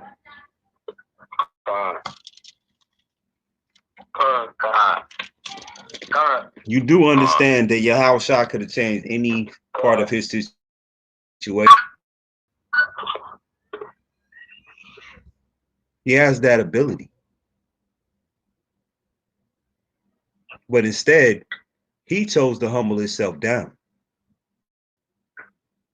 He chose to be a sacrifice. He's the reason why you don't have to put blood on your door for Passover. Yahweh Shai is the reason why you don't have to sacrifice lambs and goats and oxes and cows, bulls anymore. That's the part that the Christian church actually does get right. That he was that living sacrifice, because it was no longer lawful for us to keep those parts of the commandments. It's not lawful for us in this day to put lamb's blood on your door. You put lamb's blood on your door right now and see us, and you don't have somebody knocking on your door tomorrow. You got a living sacrifice for that. You don't even want to take the time to thank you, Most High, for that sacrifice. Because if you wouldn't, I'd probably be in chains right now because I'd still be having to do this, to keep the same customs. You don't even want to look at the Most High and go, hey, or to get on your knees and go, hey, Most High, yo, you had a masterful plan. I appreciate that. You'd have had to keep going. I don't think we've been here right now. Perseverance and praying. We back to patience. We back into wisdom. It takes wisdom to understand that Most High didn't do that. He didn't have to do that for you. He didn't have to look at anybody's call on this chat and go, let me give them a way to still keep Passover. He looks, I don't care what rule Esau makes. I don't care what rule the Assyrian, what rule the Greek makes. You still got to keep the Passover. You still better sacrifice that lamb, and you still better make sure that blood get put everywhere I say it need to be put at, or I'm going to take your firstborn every year. He could have made that choice. He gave you the ability to be able to go, I'm going to keep the Seder meal. I'm going to honor the Most High on the Passover. I'm going to get all the leaven out of my house. I'm going to get all the leaven out of my system. I'm going to do my best to stop smoking. I'm going to do my best to not be a whoremonger. I'm going to do my best to not be a drunkard. I'm going to do everything that the Most High requires of me right now because he wants one. I just need to be 1% better. That's it. That's all I need to do. Who's doing that? I know I am. 1% better? I know I am. I'm striving every day to be 1% better. That's all I want. That's all it takes, Israel, to endure. That's all. Endure. 1% more. The faith the size of a mustard seed. Faith. Believe that Yahweh has your back. Believe that the Most High is not going to leave with no way down. Know that when it's your very last stand, and you know I'm down to my last bag of rice, and I got one can of corn, a can of corn, a can. You got one can of corn. Yahweh I don't know what you're gonna do, but whatever it is, it's gonna be good. I know you finna make however you get me up out of this. Oh, it's gonna be something for the ages. I'm gonna be talking about this forever. Don't complain. Don't run away from it. Honor the Most High now. Why he put you in that? You don't know what he about to bring for you on the other side of this. You literally could be at your lowest point, and tomorrow the Most High hits you with that. You know what? You've been diligent. Esau, I had this for him, but he don't know what to do with it.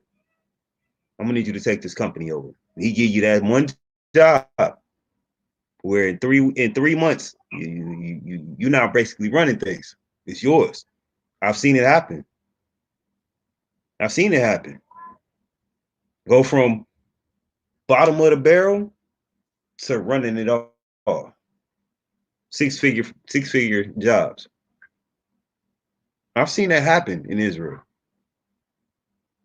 And those people, usually, when they was at the bottom, they were still praising the Most High. They was glad just to be able to eat. They was glad to know they was an Israelite. We see people like that every Saturday where we at. 5 Points is nasty. It's filthy. It's full of everything that you could possibly imagine. Crackhead.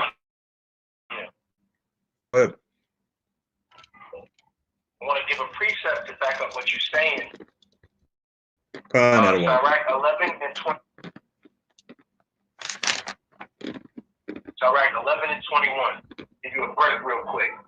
Teaching good, out. the water. Sirach 11 and 21. Let me get a read it. Go on. Go on, that one. Read. Sirach 11 and 21. Come on. Marvel not at the works of sinners, but trust in the Lord. No. Hey, hold on, brother.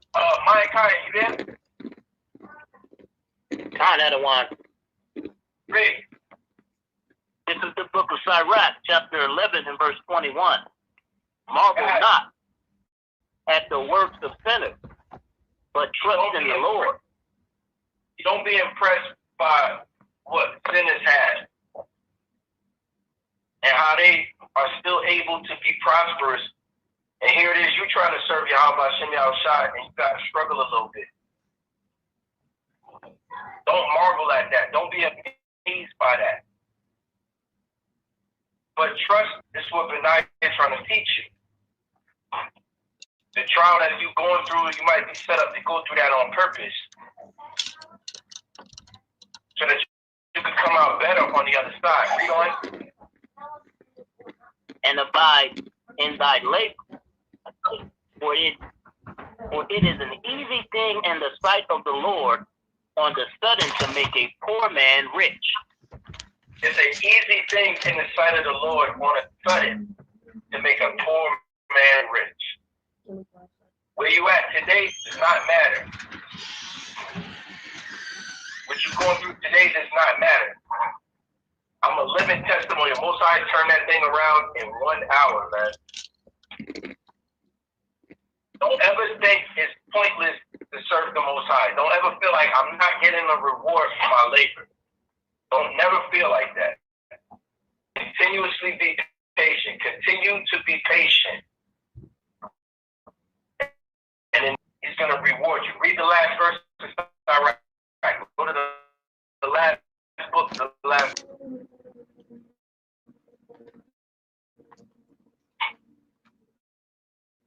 This is the book of chapter 51 and verse 30. Work your work at a time. 8 times. Work your work each time. And in his time, he will give you your reward. Guys ready?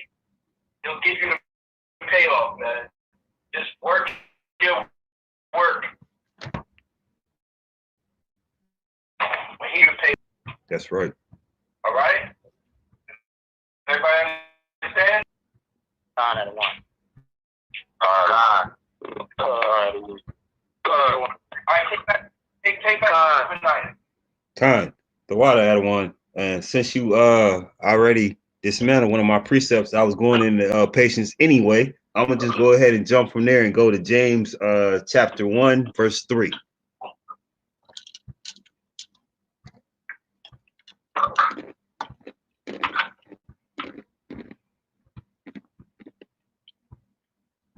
When you gotta say con,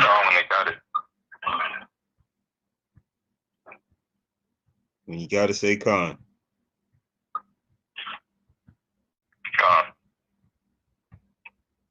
Who's reading? Jair, you on the call? Jair, are you on the call?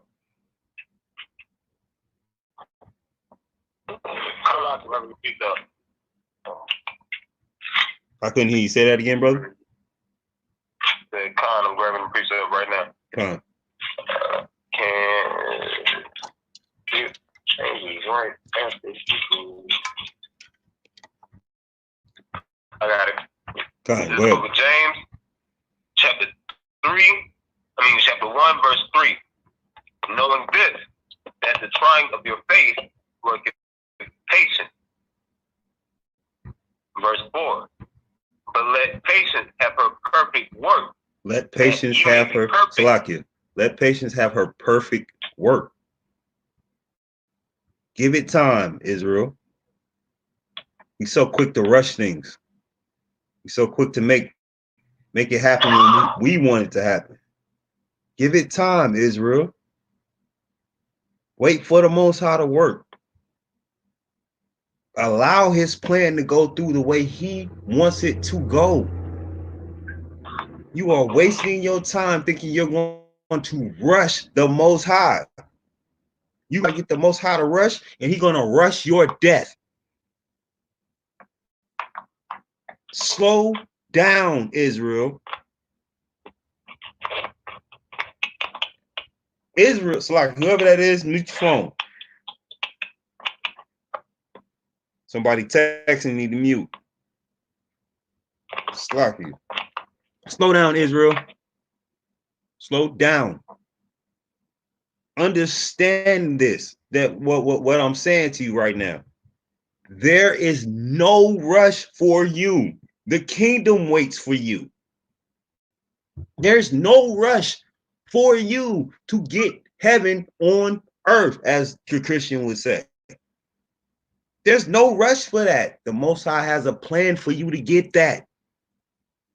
He has a plan for you to get there. You just have to take the time and go, thank you, Most High. I'm going to be patient. I'm going to wait. I'm going to wait for you to give me exactly what you said you was going to give. You said that I could have anything that I want, Most High. You said that I could have that car if I just believed that you would give it to me. You said that the house that I was looking at that was 500,000 for the house. You said that I could get it for 50,000. So I just gotta wait for the person that's in there to get foreclosed on, and I can have that house. What's wrong with saying that prayer? You're not wishing anything bad to happen to that person, but if it does, hey, I'm gonna be an opportunist and I'm gonna go ahead and get that because the Most High put it there for me to have it. Are you going to be the type of person when the Most High gives us the kingdom, are you going to say, oh, but what about Esau? He needs we should give him a field of corn so he can eat. Because I'm going to go, he's going to plant my corn for me and he's lucky. If you don't get none, it'll be all right. Most High gave me a field of corn. Great. That's how I'm looking at that. I'm patiently waiting to sit at the same spot that Esau think he have right now. And he's fooled right now. He really thinks he's on top of the world right now. Guess what? He ain't even close. Esau ain't even close. He don't have a clue what ruling really is. Esau thinks ruling is having an iron fist and I can destroy anybody under me. Nah.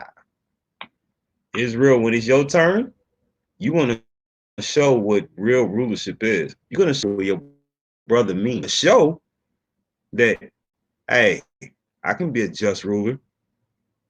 I can understand when there's problems, but guess what else I can do? I can perform execution if you don't want to follow the rules. I can do this justly. Let's not forget, your job from the beginning was to be a judge and a ruler. Judge is somebody that has to be fair. You don't get to just, this how I see it. Da, da, da, da. Nope. A judge got to be fair. A judge got to hear both sides of the story and think about this and honestly make a real decision.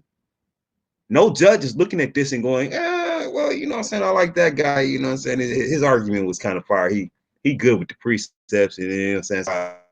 Or is the judge going, yo, was his precept doing? Is he living that? Is he able to show me that this is exactly what he's doing?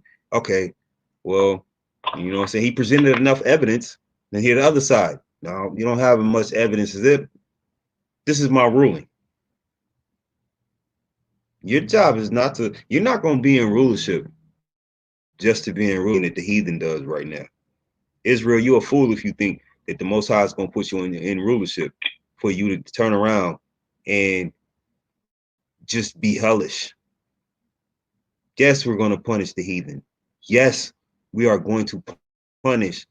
We are going to set things in motion that they've done to us. Yes, we are going to have to be an iron rod. Yes, we're going to be a battle axe.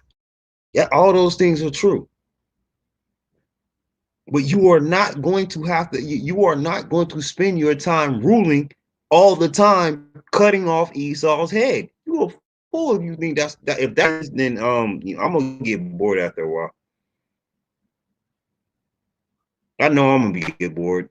I can only cut off so many heads before I'm like, I did that before. How about you get prepared not just to cut off Esau's head, because it seems like a lot of Israel, that's all we looking forward to.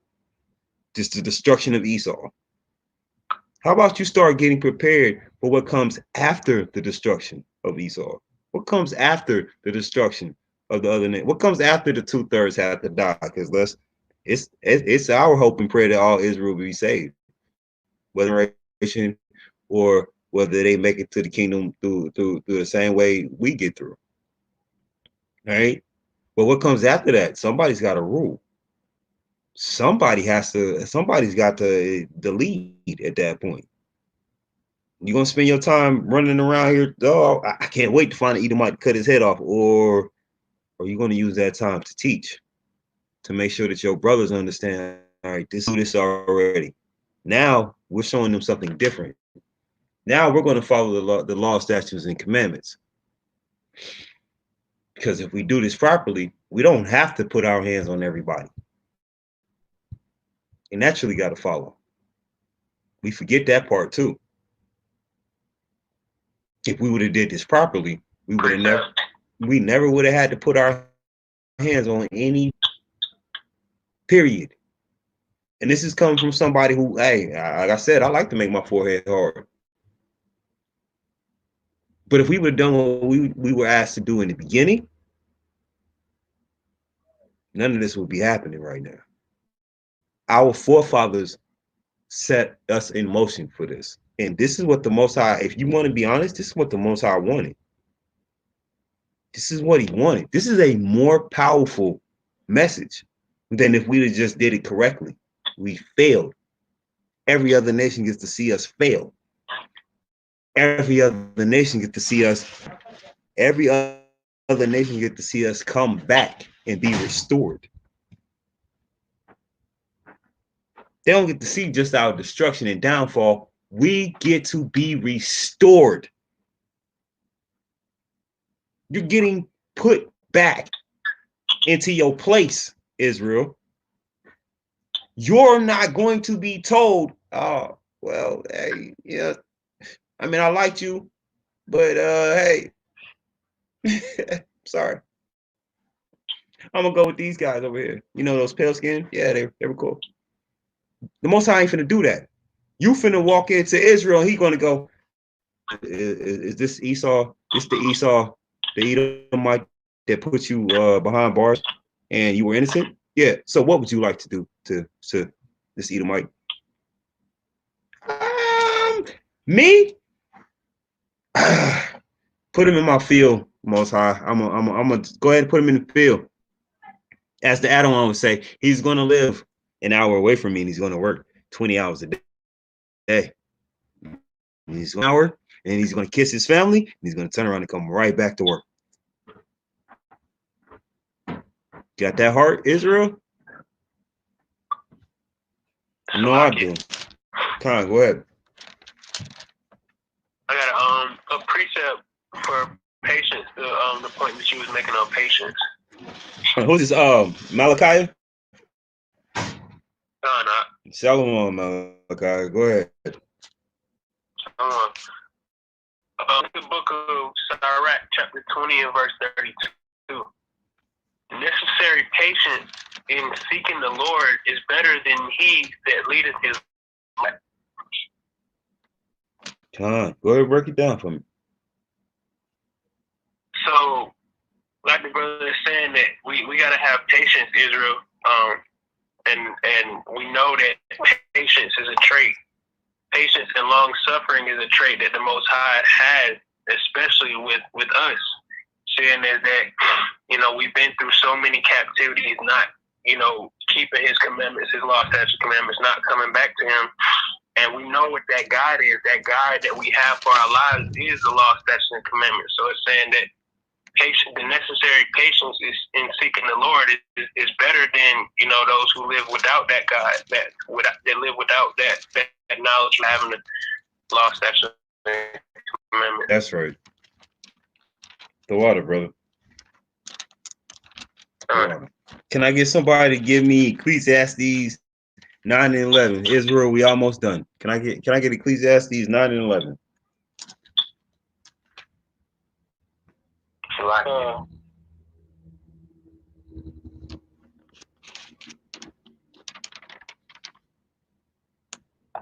Who had it first? Go ahead. This is the book of Ecclesiasticus 9 and 11. Envy not the glory of a sinner. Is Ecclesiastes 9 and 11. Oh, lucky, I got it. All right, go ahead. This is the book of Ecclesiastes, chapter 9, verse 11. I returned and saw under the sun that the race is not nor the battle to the strong. Oh, Slovakia. Say that again. The race is not to who? The race is not to the swift, nor the battle to the strong. Mm-hmm. Neither yet birth, nor yet riches to the man of understanding. Nor yet favor to the man of skill. But time and chance happeneth to them all. Now, go back to that from the top. Let's read that from the top and break that down again. I returned and saw under the sun that the race is not to the swift. The race is not to the swift. No matter how fast you run it, you won't win first. This ain't that type of race. This race is set up for endurance. You're a 100-meter runner, you're gonna gas out. This is a 400-meter sprint. This ain't 100 meters. This takes some endurance. This takes some pushing. You can't just give it your all in the first bit and think you're gonna win. Nah, you're gonna gas out. You're gonna get passed up. Israel got passed up other than stout. Believe me when I tell y'all. He let things unfold over time for a reason. It takes time to see and to understand what a person is about and what he's going to do. The Most High understands that. The Most High gets that. He gets that. Hey, some people, while they put on that good front, they're not sincere about what they're saying, what they're talking about. They're not sincere in doing this work. He understands that. He get it. You know the people he created. Somebody give me the precept that said they are stiff-necked people. He understands who we are. He gets that. Trust me, when he made you, he knew what type of people he made. He ain't crazy. He also knew that you was stiff-necked for a reason. He knew that you needed that ability to shrug it off. Israel wants to be stiff-necked toward the Most High. You want to be hard-headed toward the Most High. But if you was stiff-necked against these other doctrines, how much more powerful would you be? Anybody found that precept being stiff-necked? Go ahead. Go ahead. This is the book of Acts, chapter 7 and verse 51. Ye stiff-necked and uncircumcised in heart and ears, ye do always resist the Holy Ghost. As your fathers did, so do ye. Con, you stiff-necked. Can you read that? Start from the top and read it again. This is the book of Acts, chapter 7 51. Ye stiff-necked and uncircumcised in the heart and ears. Stiff-necked and uncircumcised, Salaki. He's stiff-necked and uncircumcised in heart. What does uncircumcised in heart mean? Can you tell me that, brother? You know that? It means that you still have the leaven in your mind. You haven't put off the worldly nature. Still, and put on the immortal. You're still willing to follow other doctrines. You're still blindly running behind any and everything. You haven't committed to the Most High yet. You haven't spiritually set yourself up to win. You haven't circumcised yourself. You haven't joined the winning team, I guess you could say. You haven't let it be known. You know what I'm saying? We look at that circumcision as cutting the foreskin on a male, but at the same time that we speak about that with doctrine. You have not taken the time to trim the fat on your doctrine. You're still every which way. You're cheating on the Most High. Keep going.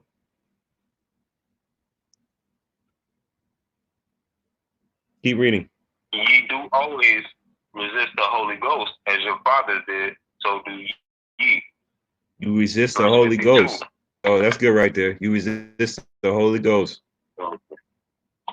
You resist Yahushua. You resist his wisdom and you resist his knowledge. You resist coming to the truth. You don't like it. You don't understand it. It hurts your feelings because you can't eat crabs. You're not allowed to have pork.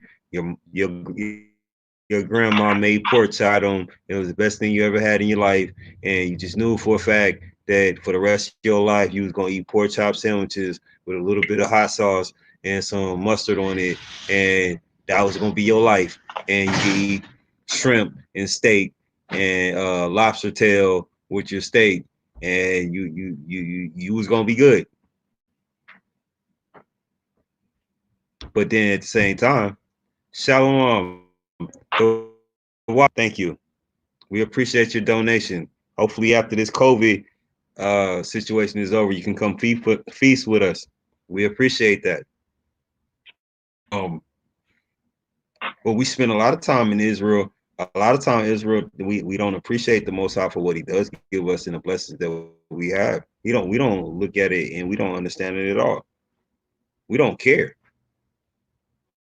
We're looking at thinking to ourselves like, hey, he's supposed to give it to us. I'm his people. He's supposed to. Hey, look, if the Most High said I'm a son of his, he ain't gonna let me down.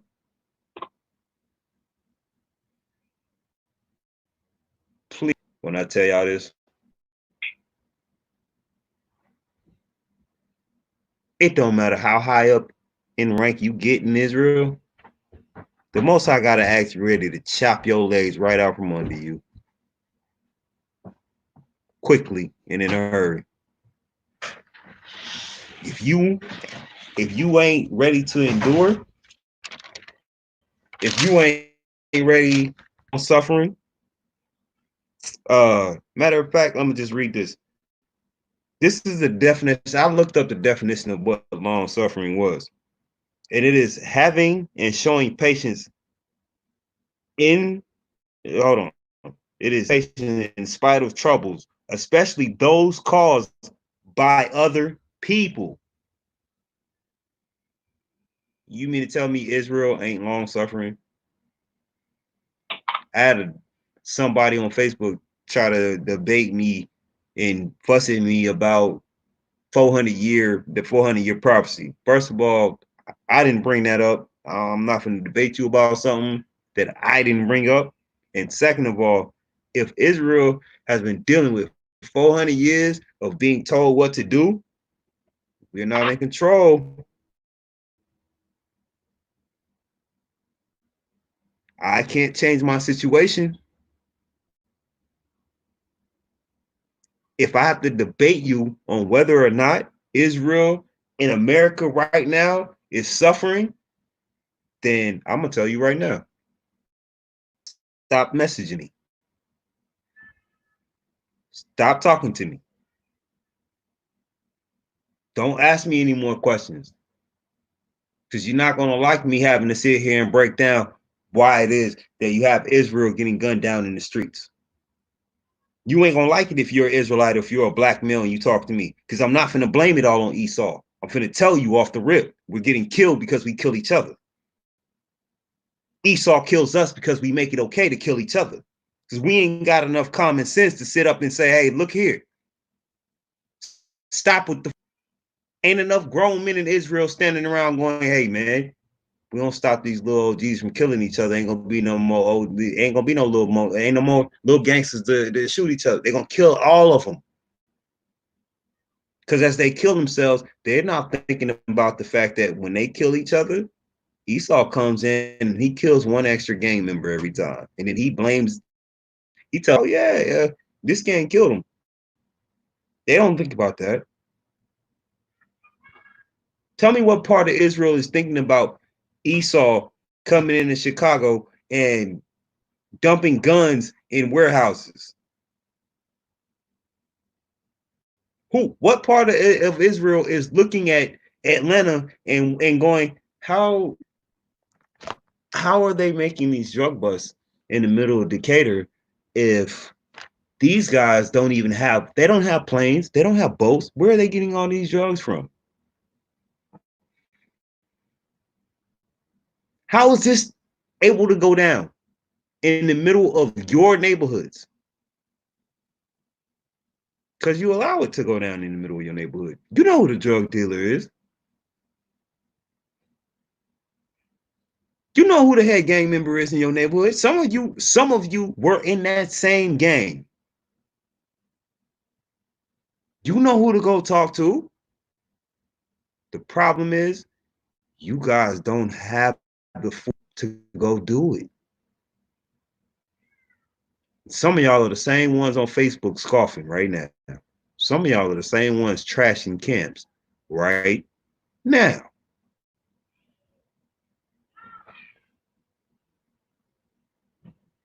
Some of y'all are really looking at us going, hey, them brothers on the head, they go to camp, brothers out there mind. Them brothers, all they do is yell and scream and talk. You know why we yell and scream and we say what we say? Because it's true. Because it's a lot of us that used to be gang members. Because it's a lot of us that used to sit out here and be whoremongers. Because there's a great amount of us that struggle with smoking weed. Because we understand when we see those people in the streets exactly what they're dealing with. Because we ain't that far removed from it. I'm not smoking weed.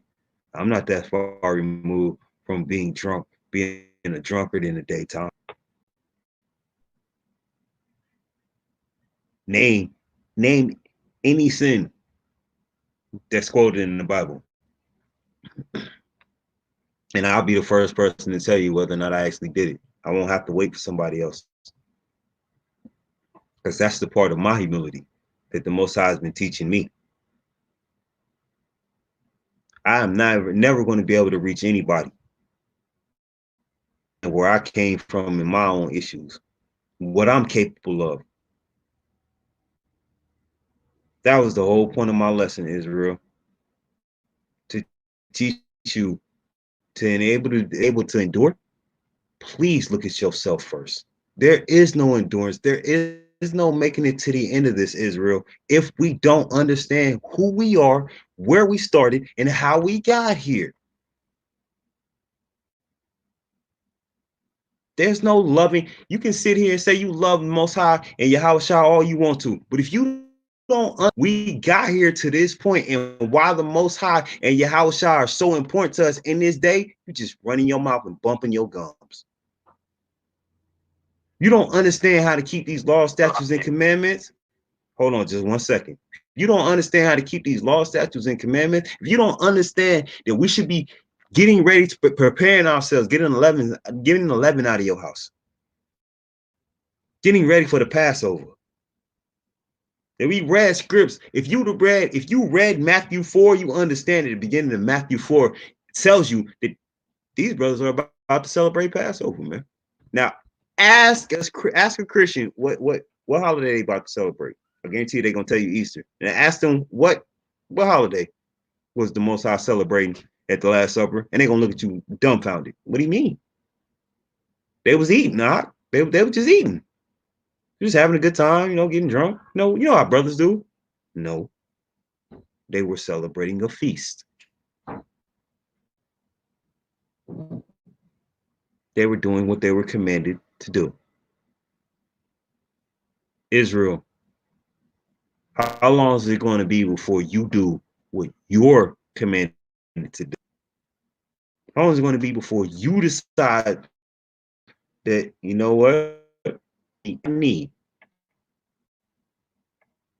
to endure anything that comes? I started this lesson off by asking the question, who, do y'all realize how much the average Christian praises more than you do? Average. Brother Yakanya probably can tell you some of the same things. Boy, praise God over anything. They will praise, shout over anything. And it's the dumbest dance I've ever seen ever. But they will do that all day for 4 hours. All you got to do is say, I got a testimony, and they're gonna dance for it. Israel, you gonna send a shout out. You gonna blow the horn. You gonna blow the horn for your brother because he got a job. You gonna blow the horn. You gonna do a shout. You gonna thank the Most High. Sisters, you gonna thank the Most High because your sister finally found that husband that treats her right. Huh? Y'all single thank the Most High because your sister got a man and you didn't. I'm talking to all y'all jealous women in Israel. Y'all gonna thank the Most High because your sister got a man? What if the only thing stopping you from getting your husband in Israel is that you can't be happy for your sister in Israel? I spent this whole time talking about the brothers in Israel. What about the sisters? Are there any sisters on this call that are willing to celebrate the Most? Somebody else got what they was looking for?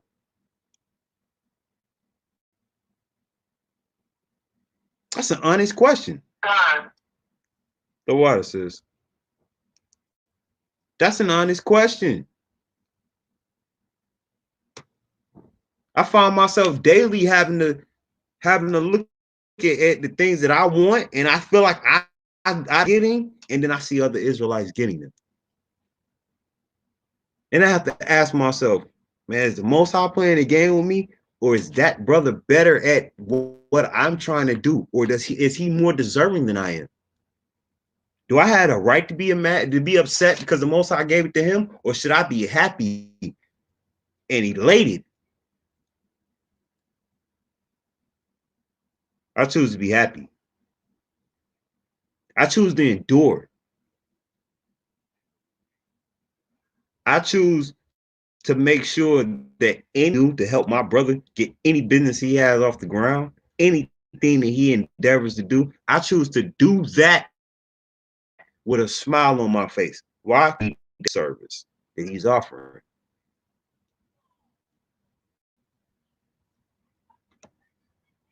Israel got a long way to go when it comes to uplifting themselves, supporting each other.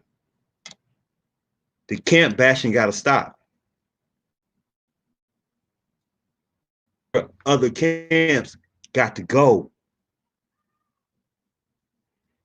Ain't gonna be no more. Oh shit, them brothers not in the truth. Guess what? Family of the word coming. We all gonna be in the truth at that point. You ain't gonna be able to get to your so-called Adawan. You're gonna be finding the next brother with some fringes on. I don't gotta agree 100% with your doctrine. Do you follow the law, statutes? Do you try to keep the holy days? Yes, to the best of my ability. It's as simple as that for me.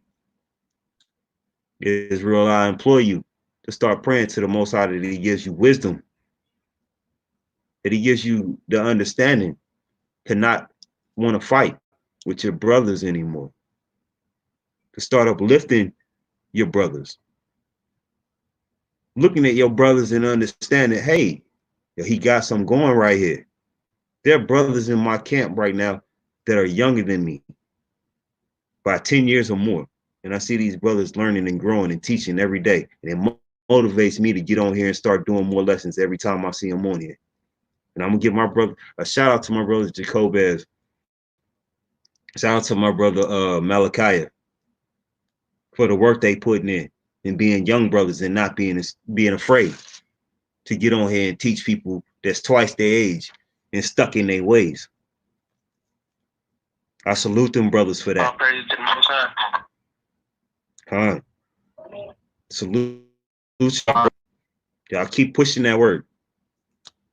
Y'all keep pushing that word. I only wish that I would have found this out when I was y'all age.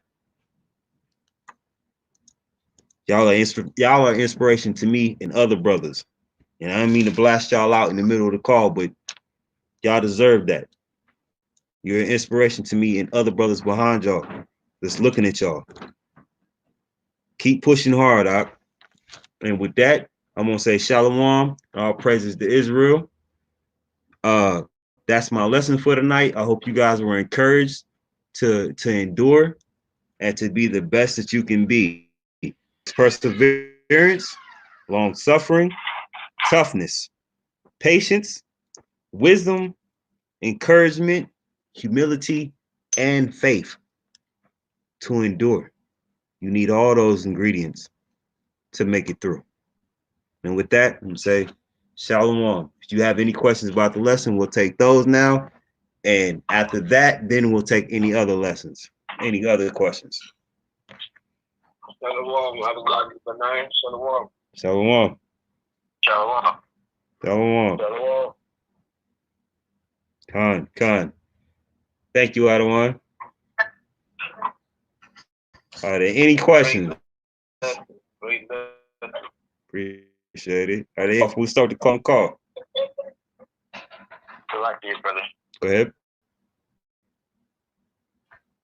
I had a precept for you. I got kicked off the call earlier, and I was going to say it goes with your going to the end, and I was going to say Matthew 11 and 22. Go ahead, bring it out. Matthew 10 and 22, excuse me. Go ahead, bring it out. And ye shall be hated of all men for my name's sake, but he that endureth to the end shall be saved. That's right. He that endureth to the end shall be saved. You don't got to worry about what happens at the end. Just make it to the end. You can make it to the end. You're there. You're in. It ain't about the swift. It ain't about the strong. You can make it to the very end. A lot of us ain't gonna make it to the end. I only pray that I make it to the end, but I might not make it to the end. To the end. You win though. Go ahead. I got a precept for you. Go ahead. To back up your point with the swift, what you brought out in the precept. Psalm 147 and 10. Mm-hmm. He delighteth not in the strength of horses. He taketh not pleasure in the legs of men. That's the thing. It don't matter how strong you is. It don't matter how fast you is. The Most High doesn't take pleasure in that. Verse 11. Yahweh taketh pleasure in him, like in them that fear him, and those that hope in his mercy. Like the brothers bringing up, man, and going to the end, that patience, that long suffering, man, that hoping for the Most High, hoping that the Most High deliver us out of this captivity, that patience, and that's key, man. But we have to continue in the fear of the Most High. That's right. That's it. Great message. Wow. Thank you. Go ahead. I had a precept for that for Rock 9, 11. It said, was Matthew 25 and 15. It says, and unto one he gave 5 talents, to another 2, and to another 1, to every man according to his several ability, and straightway took his journey. Basically saying, the more God give each one of we our talent don't make any talent better than another man's talent. But in the Rock chapter 9 verse 11, at the end of it, it says, "Nor yet favor the men of skill, time, and chance happiness to them all." We all have a chance to put our talent to good use. That don't mean our talent is better than the other man. That don't mean because I'm faster than this man, then I'm better than him. Or it is like you said when you read the scripture, our endurance is what gets us to the kingdom. Endurance to the end to make this kingdom. That's right. Understand? You can be the best master mason and build the most extravagant palace, the most extravagant castle. You know what I'm saying? And do it faster than anybody else, and it be the most sturdy. And then you have a heart attack on the last day, and you built that palace for somebody else. It's just that simple, Israel. It's just that simple. It ain't to the swift. It ain't to the strong. It's the one that's here at the end. You got a lot of talents that can be used, and you, whether you like it or not, don't get to decide your benefit or another man's. You're never going to get to make that choice. The brother that said Salaki, go ahead. This prospect out here, I had one precept. It was Philippians chapter, and it was dealing with the humility. Okay. It is the book of Philippians chapter 2 and verse 5 through 8. It says, "Let this mind be in you, which was also in Christ Jesus. In the form of God, thought it not robbery to be equal with God, but made himself of no reputation, and took upon him the form of a servant, and was made in men. Being found in fashion as a man, he humbled himself and became obedient unto death, even cross." Wait a second. What was that last part? What did he have to do? Humble. He humbled himself. He humbled himself and became obedient unto death, even the death of the cross. You see that, Israel? Now, no matter what you do, the Most High ain't gonna take your pride. It ain't gonna happen. He ain't gonna take that pride. The Most High ain't finna take no arrogant Negro. I put it that way. You ain't gonna be able to. What you gonna do? What you gonna do in the kingdom? You gonna outshine the Most High? You gonna outshine Yahweh? You more righteous than them? Really? You gonna be standing up there, and look, the Most High tripping, like, and it's some Bob Angel that look like Rakab from Sakari, gonna come over there and yoke you up by your neck and sling you over the wall for talking stupid.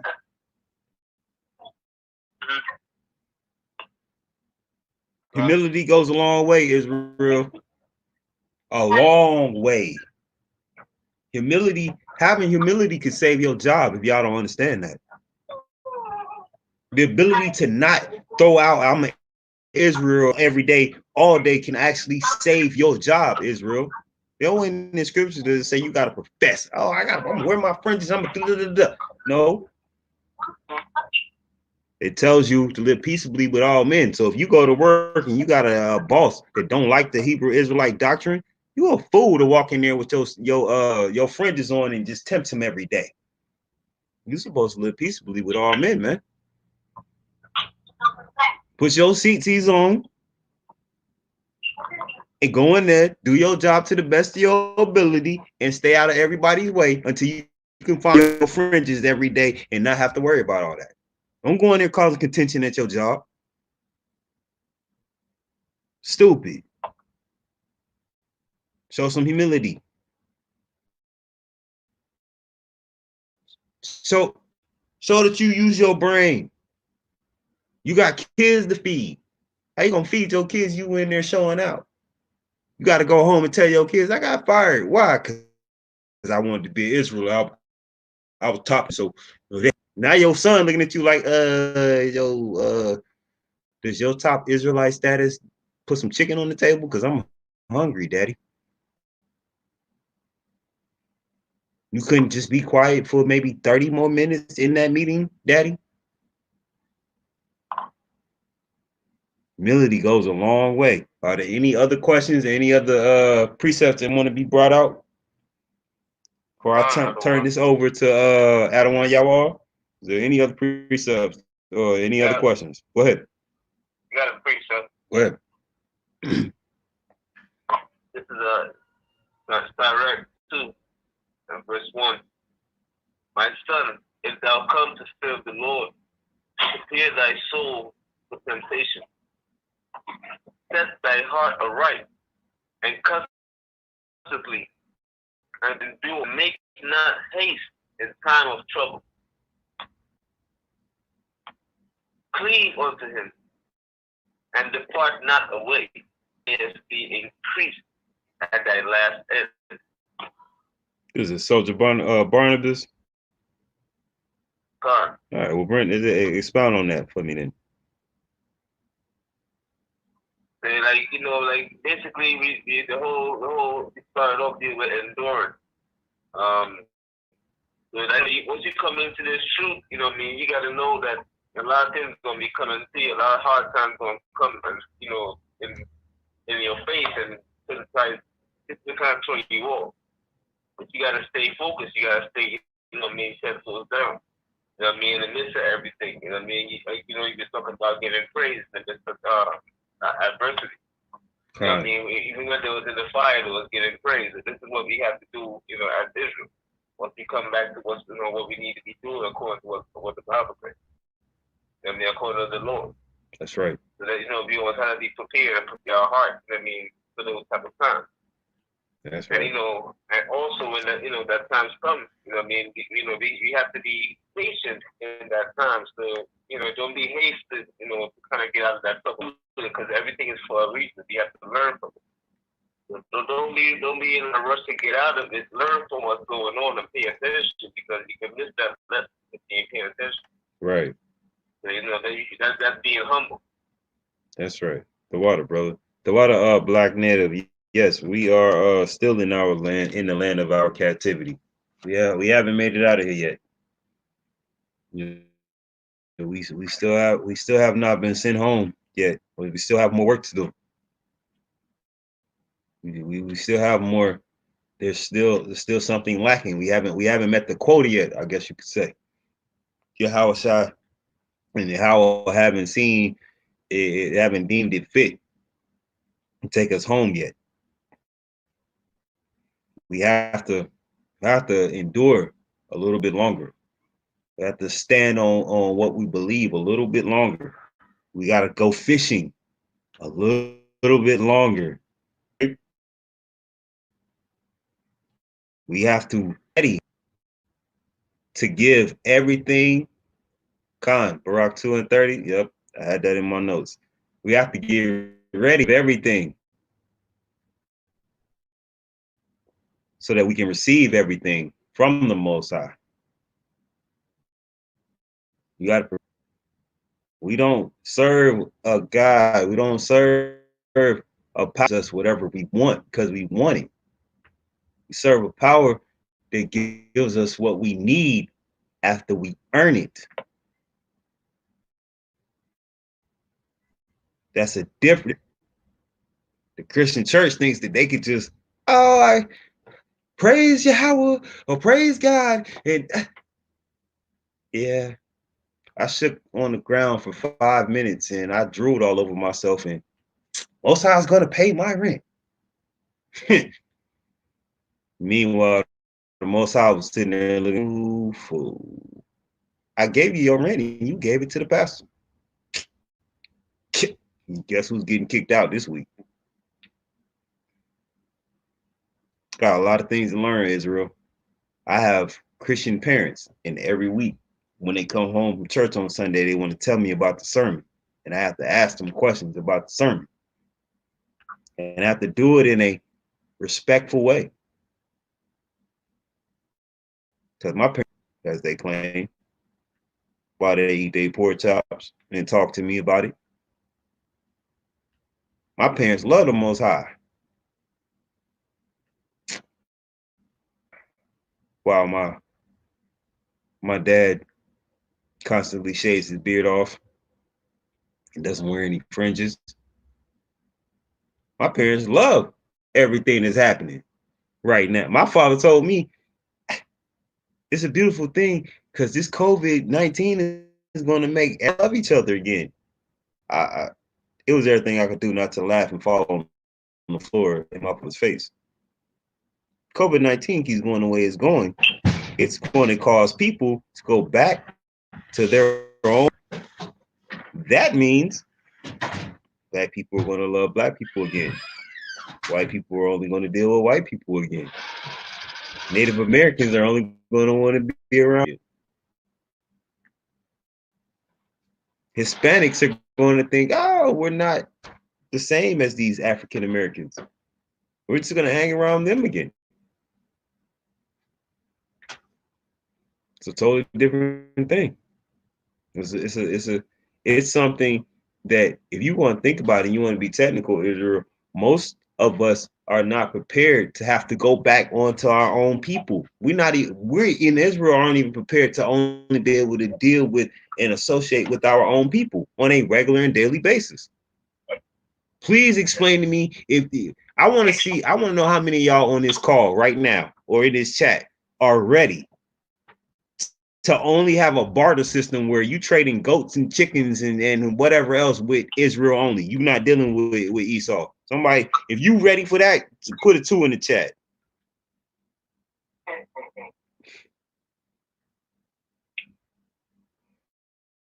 You see how slow that is?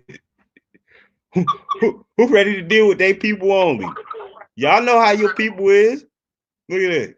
Nobody, y'all don't want to deal with y'all people, man. Y'all know y'all people is wicked. I'm depressed. At the amount of twos that's coming in this chat. Oh. It's depressing. Y'all don't want to deal with your people? You don't want to love your people? What's wrong with y'all? You mean to tell me it's okay to go out there on the corner? See, Esau coming in your corner in the middle of spring, and he sell tomatoes and watermelons and oranges on your corner, and you'd rather go buy from him than to get it from a brother that looks like you because he added an extra 50 cents? Is that what you guys are telling me in the chat right now?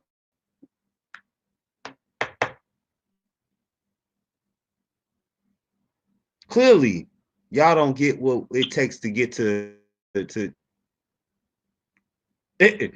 So Adam on Akara said he wants some quail. As soon as I can get you some quail, Akara, we can trade all day. Come. You just quoted a prophecy. Okay? Give me Isaiah 13:13. Man says he's going to turn back to their own people. Well, the Most High said that.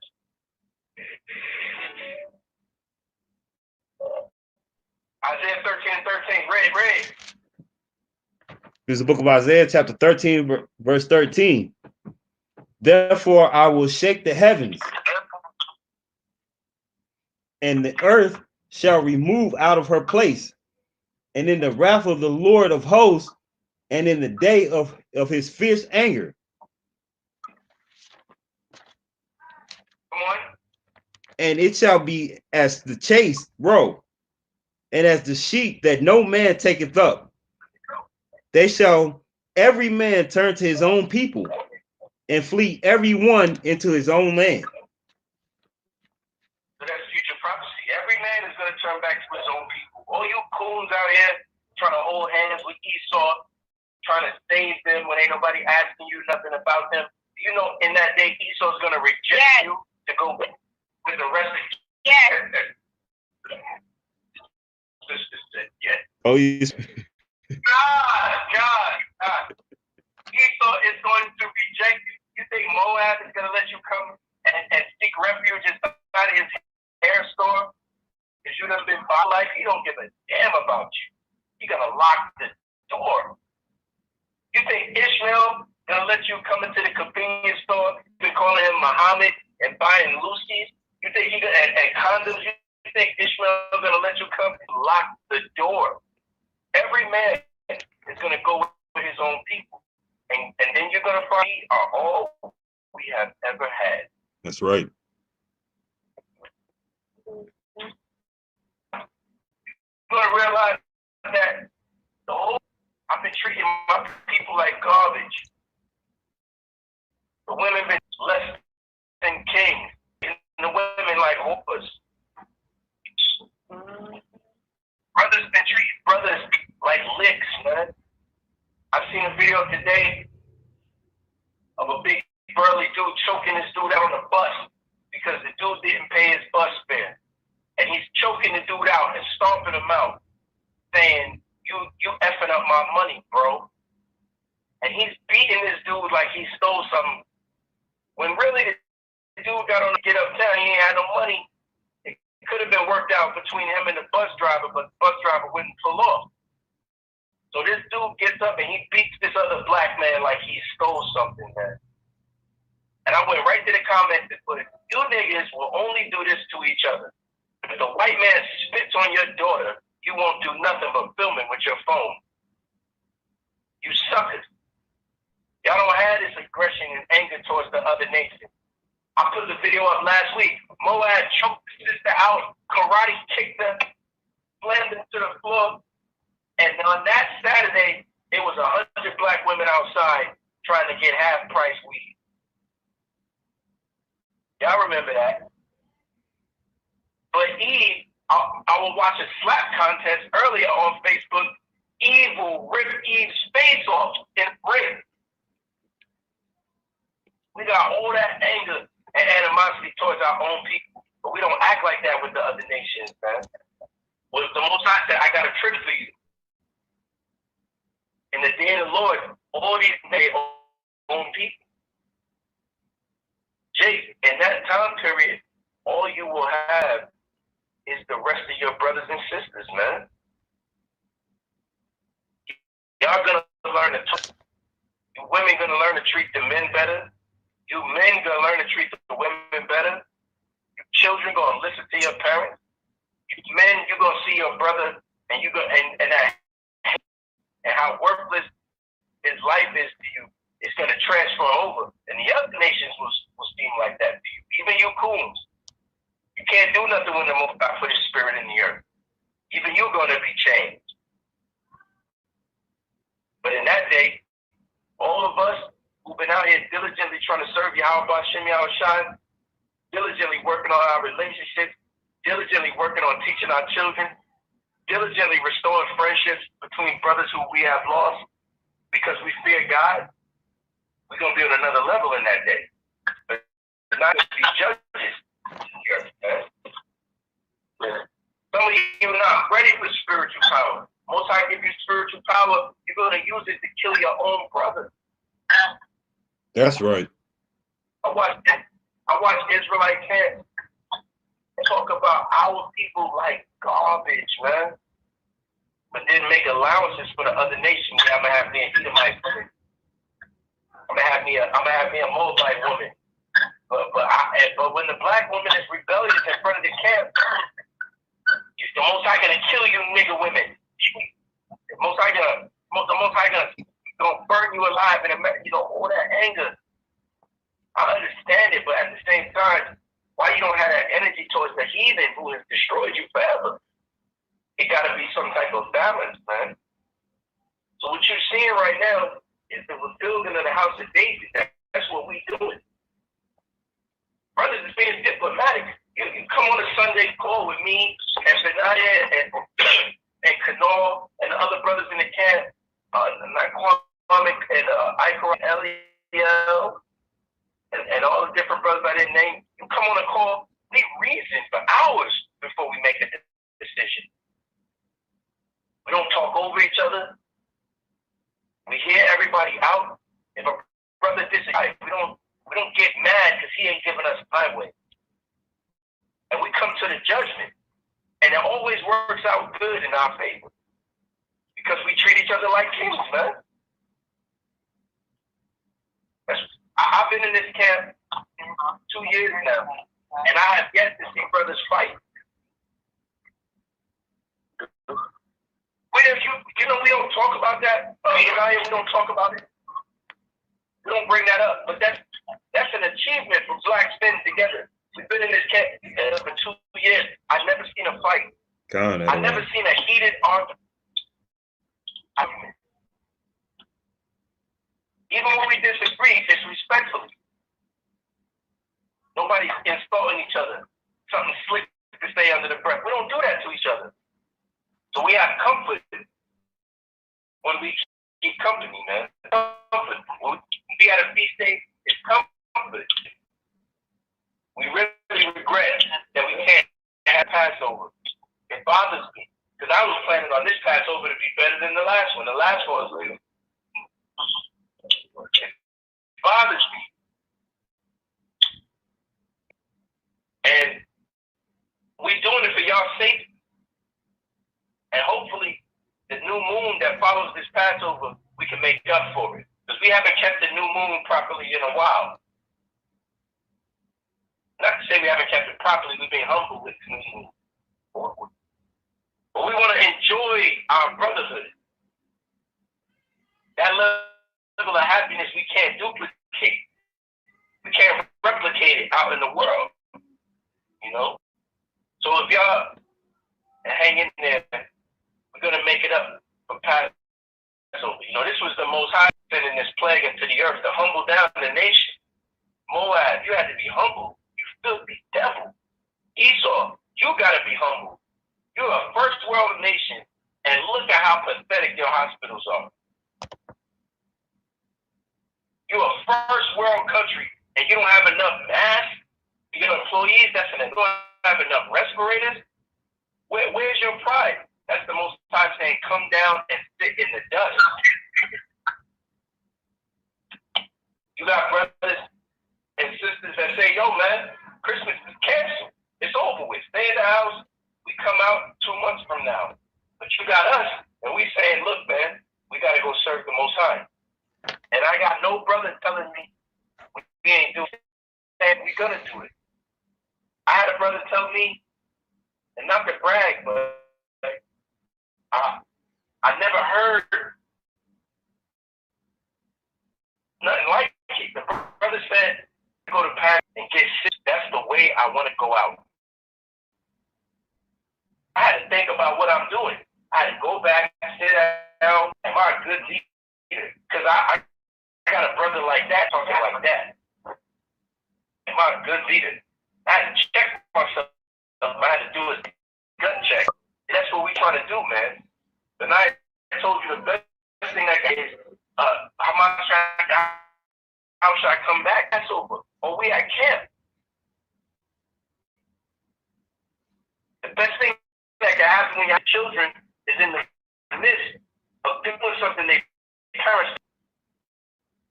The best thing that can happen to a sister when Yahushua come back is she's in order. Y'all believe everything I'm saying, man. And there's a good lesson tonight. Made me think. I believe everything I'm saying here. I believe everything I heard tonight. And my faith is only getting stronger the longer and longer I persist in this thing. You people that's new to the truth, give it time. Order your priorities. You're not joining this truth with your parents. You're not joining this truth to debate with your own boy at the barbershop. You joining this truth to save your soul. So you should be trying to say, what does the Most High require? My job. Friday calls like this is a beginning to such a thing. Take back over.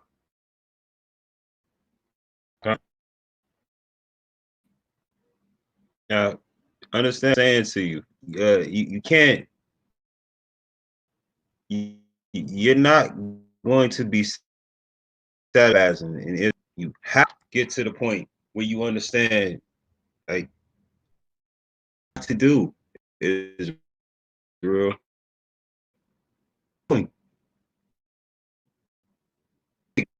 You can do the best thing you can be doing when you're found by Hamas is doing the work, whatever form that is. We have we have teachers, we have people that are skilled in breaking down history. We've got brothers that are skilled in understanding finances, others in the medical industry. What is your job in Israel? Israel, have you thought about that? What would I like the Most High to see me doing? Is my job, is what I'm doing going to be something that it says and goes, that's exactly why I created you? Or is he going to go, what the hell is wrong with you? Why are you doing that? You know, your brother over here, he's, you know what I'm saying? I built him for that. I told you to do this over here. You completely off task. Israel been off task for a long time. I don't know if y'all understand that, but was Israel on vacation? We still on vacation. I know for a fact that most of Israel didn't understand what Israel is on vacation. You're a judge, and you ain't judging nothing. You're being judged. You're a king. You're not a king of anything. You're a slave. You're in a position right now far gone from what your original purpose was. You have to sit here and argue with every other Jake and every Eve just to prove that you're not Egyptian, you're not some African, have no ties to African culture. You have to fight to prove that. Whereas I got into it with somebody there on Facebook and they literally said to me, hey, yeah, it's a fact. The Germans are the same people. But they can be the same people. All we have to do is understand that the Germans put them and persecuted them, and that's why they need to be separated. The original question was, why are black people still here dealing with what we're dealing with in America? And why is there no retribution for us? And their response was, look at the Holocaust. Okay, I'm gonna watch the Holocaust. I'm gonna look at it. I'm gonna break the Holocaust down. Now I'm gonna ask you, what is it that they had that we don't have? Why did they get paid in a whole set of land and we're still sitting over here? Why I have to argue about a 400-year theory? That and my thing was, my question for that was, are we still even on the same calendar that the original Hebrews were on? So if I was to go and say, oh yeah, we're under the 400-year captivity thing right now, how am I to break down? How am I going to be able to break down this the same 400 years? I'm not even on that same calendar. Those are the little stupid arguments that Christian apologetics will try to pull you into.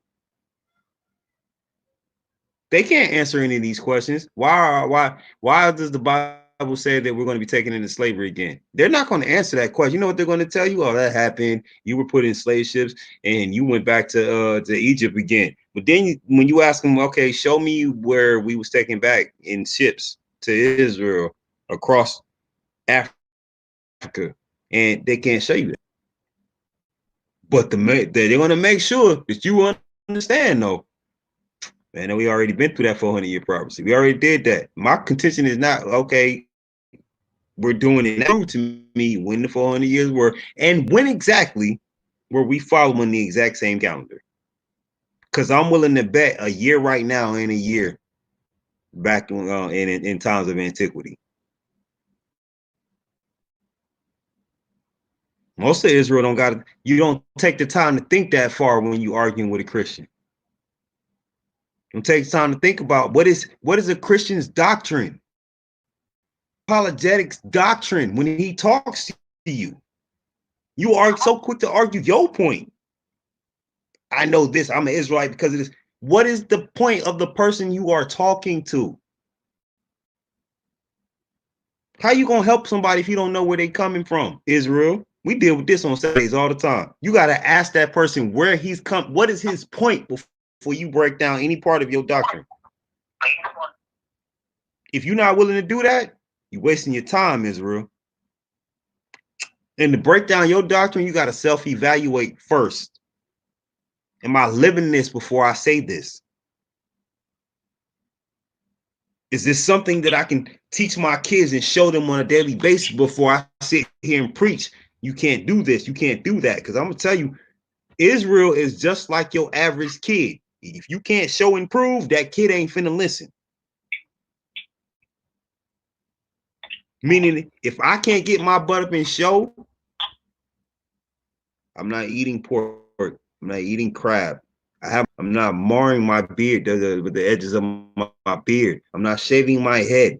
I'm not doing this. I'm not doing. If you can't get up and show them that, they're not going to listen to you. They're not going to pay you any attention. You're just another brother screaming on the corner.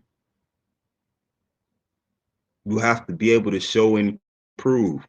When you show and prove, you then will be able to show the Most High, hey, I got the, excuse my language, I got the testicular nuts and the fortitude to do whatever you put in front of me. Why, Most High? Because I'm in these scriptures. Because I'm listening to your word. Because you told me I was going to have to be this way. So it just is what it is. If you didn't want me to have to be this hard-nosed, Most High, you wouldn't have put this in the scriptures for me to do this. Sometimes y'all forget that Moses talked to the Most High like he was his friend. Abraham was considered a friend. Do you understand what that means for the Most High to consider you as a friend, your forefather as a friend? These brothers had the ability, Moses had the ability to say, come on now, if you all these people, you just gonna prove the Egyptians right, like you're a wicked God. And the Most High had to go, all right, yeah, you kind of right. You're right. Gotta find another way. Which one of y'all working hard enough to be considered a friend? Who want to be a friend? I want to be a friend. But which one of y'all are working hard enough to be a friend? To know when you say to the Most High, that's kind of, hey man, Most High, for real, you can, you don't gotta go, you ain't gotta do that. To know when you say that the Most High has the ability to just literally strike you down, and you still on your 10 toes and go, come on, Most High, like these your people. These your people.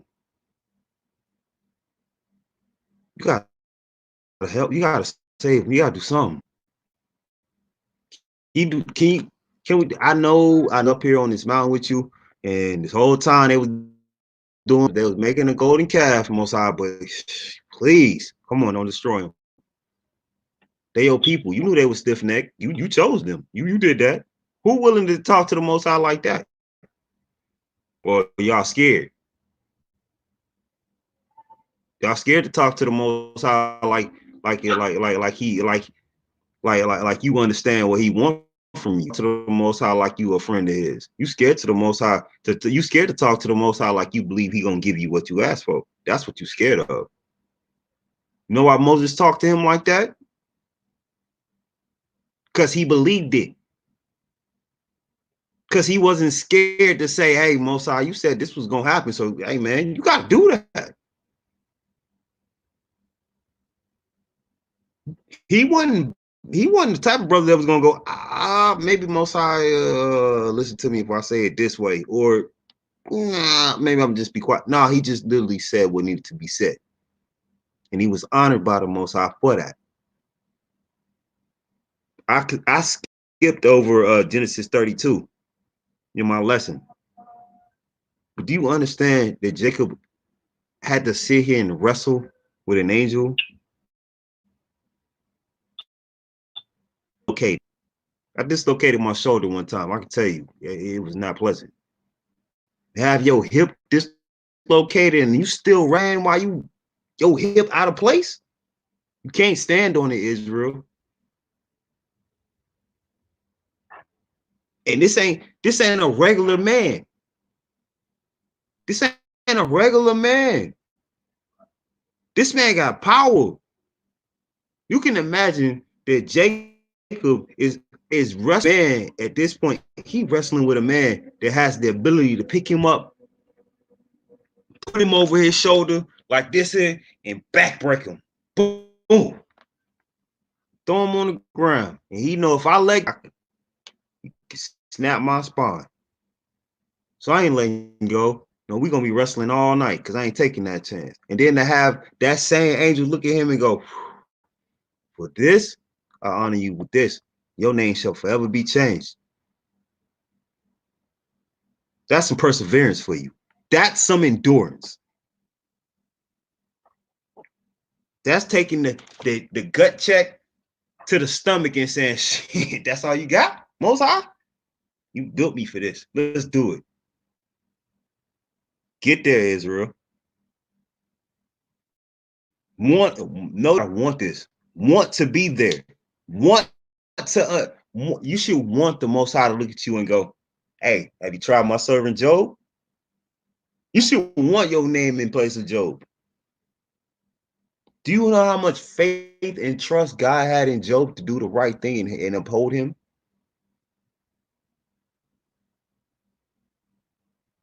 You ain't talking about a regular man saying, well, Job can do it. No, the Most High said, go ahead, try Job then. Go ahead. Have you tried my servant Job? Test him. The way I estimated, it should be at least 100 Jobs on this planet in Israel right now. At least 100 of us running around, willing to drop everything for the Most High at a moment's notice. I'm trying to prepare myself to be a Job, to be willing to give it all up to uplift the Most High. Let's see how many brothers are willing to go with me. Are there any other questions? Any other comments? Any precepts?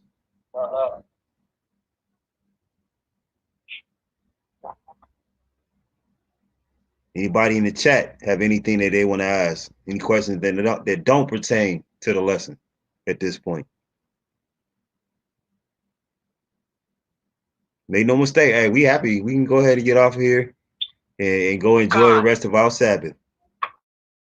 If y'all want to.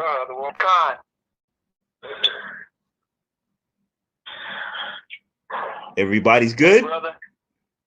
Hello? Another one. I don't want y'all all have anything else you wanna bring out, anything else you want to say? Are there any other elders on the call that have anything that they want to say at this point? Yeah. Tomorrow, no women and children at camp. Okay? We want y'all to stay in the house. We're going to go live. You can watch from the company. You don't have to be exposed out there in dirty 5 Point. With them bumites and just, it's filthy out there. And, we're going to go to camp, which is against, we've been advised not to, but brothers are completely convicted that we got to serve Yahweh B'Shem Yahushai, man. We got to. We're fraudulent. We would be charlatans. We would be complete phonies if we didn't have faith in the Most High. That how is Yahweh going to punish you? Serving him. Right. That's the way. That's the way brothers feel. So, no women and children at camp. No parking lot fellowship and after camp. Take your ass home. SOT.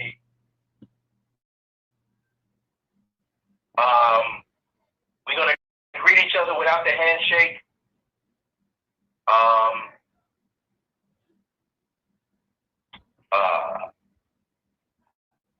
We're gonna keep certain distance between the men. So the camp is gonna be shaped. The camp is gonna be shaped tomorrow. We're gonna keep a certain distance between us. All right, we're gonna push the word. If we deal with people, we deal with them. If Esau comes up trying to break up the teaching, okay, let the black shirts deal with it. We don't need everybody talking to them. The hell is this? Bring water. Bring your own provision tomorrow. Bring your own provision. You know how brothers like to share snacks. We can't. It's not saying that one of you brothers has it. It's. Give me Ecclesiastes 7:16.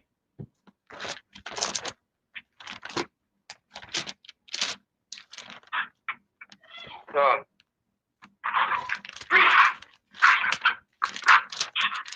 Ecclesiastes 7:3. 16.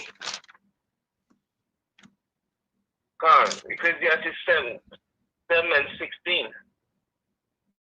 Number not thyself among the multitude of sinners. 7:16. 7:16. Ecclesiastes 7:16. This is the book of Ecclesiastes, chapter 7:16. Be not righteous over much, neither make thyself over wise. Why shouldest thou destroy thyself? So I believe that faith will have us go serve Yahweh, but I don't believe we should test the Most High's power. Like, yeah, let's do everything like we normally do it. The hell with people on a daily basis. No. Let's be sanitary. Let's demonstrate fear. Let's also demonstrate power at the same time. That's right. Everybody understand? Con. All right. The camp's not run as long as normal, but hot. You'll teach them a 678-416. Mute your phone. It's hot. So, all right, I'll do it for you. It's hot. We would like to teach for like 9 people, especially if the people don't leave. But we're not going to teach that long. Where we teach, there's a lot of homeless people like to come up and disrespect and spitting up the mouth. So if we don't have to break nobody in half tomorrow, we're just going to teach for a few hours and then we out of there. Probably camp will probably be over by. Everybody understand?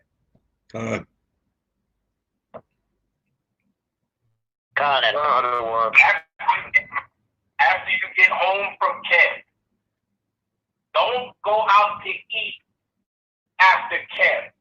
Don't come home from camp in your 5-point clothes and squat on your couch and watch TV. I'm going to tell you again, we got to take your garments off. If you don't have a laundry room, leave them in the entryway. Put them in a garbage bag until you're ready to wash them. This virus is airborne. It travels on the air. No one has to purposely try to infect you. A brother could be sick and he coughs out of his mouth, it gets on your garment. The virus can stay alive for about 4 to 5 hours on your clothes.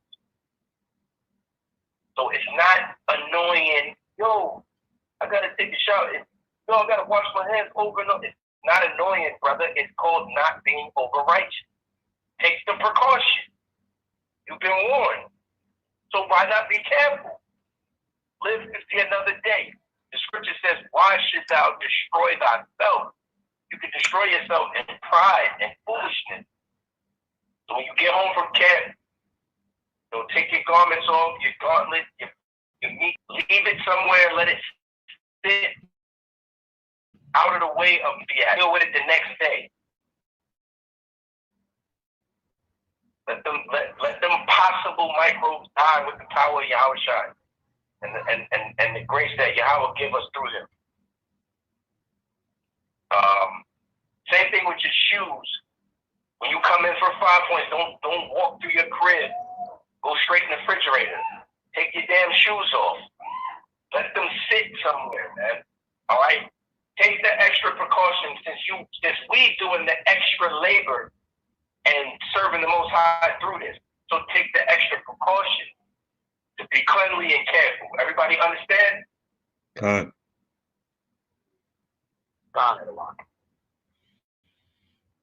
All right, gone at a one. For the sisters and children and the people that don't want to come to camp, you older, you elderly, we understand that. We're going to go live on the Sun's Facebook channel. And then we're going to go live from there. So you can watch the camp. All right. That's about it. Anything else?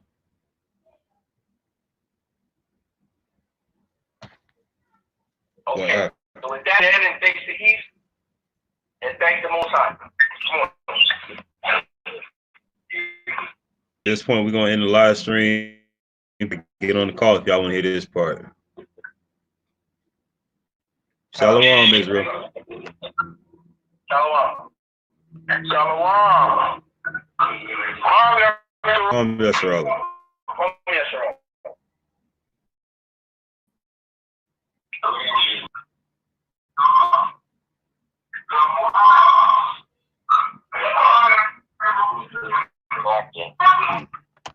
Hey, we about to pray. Mute your background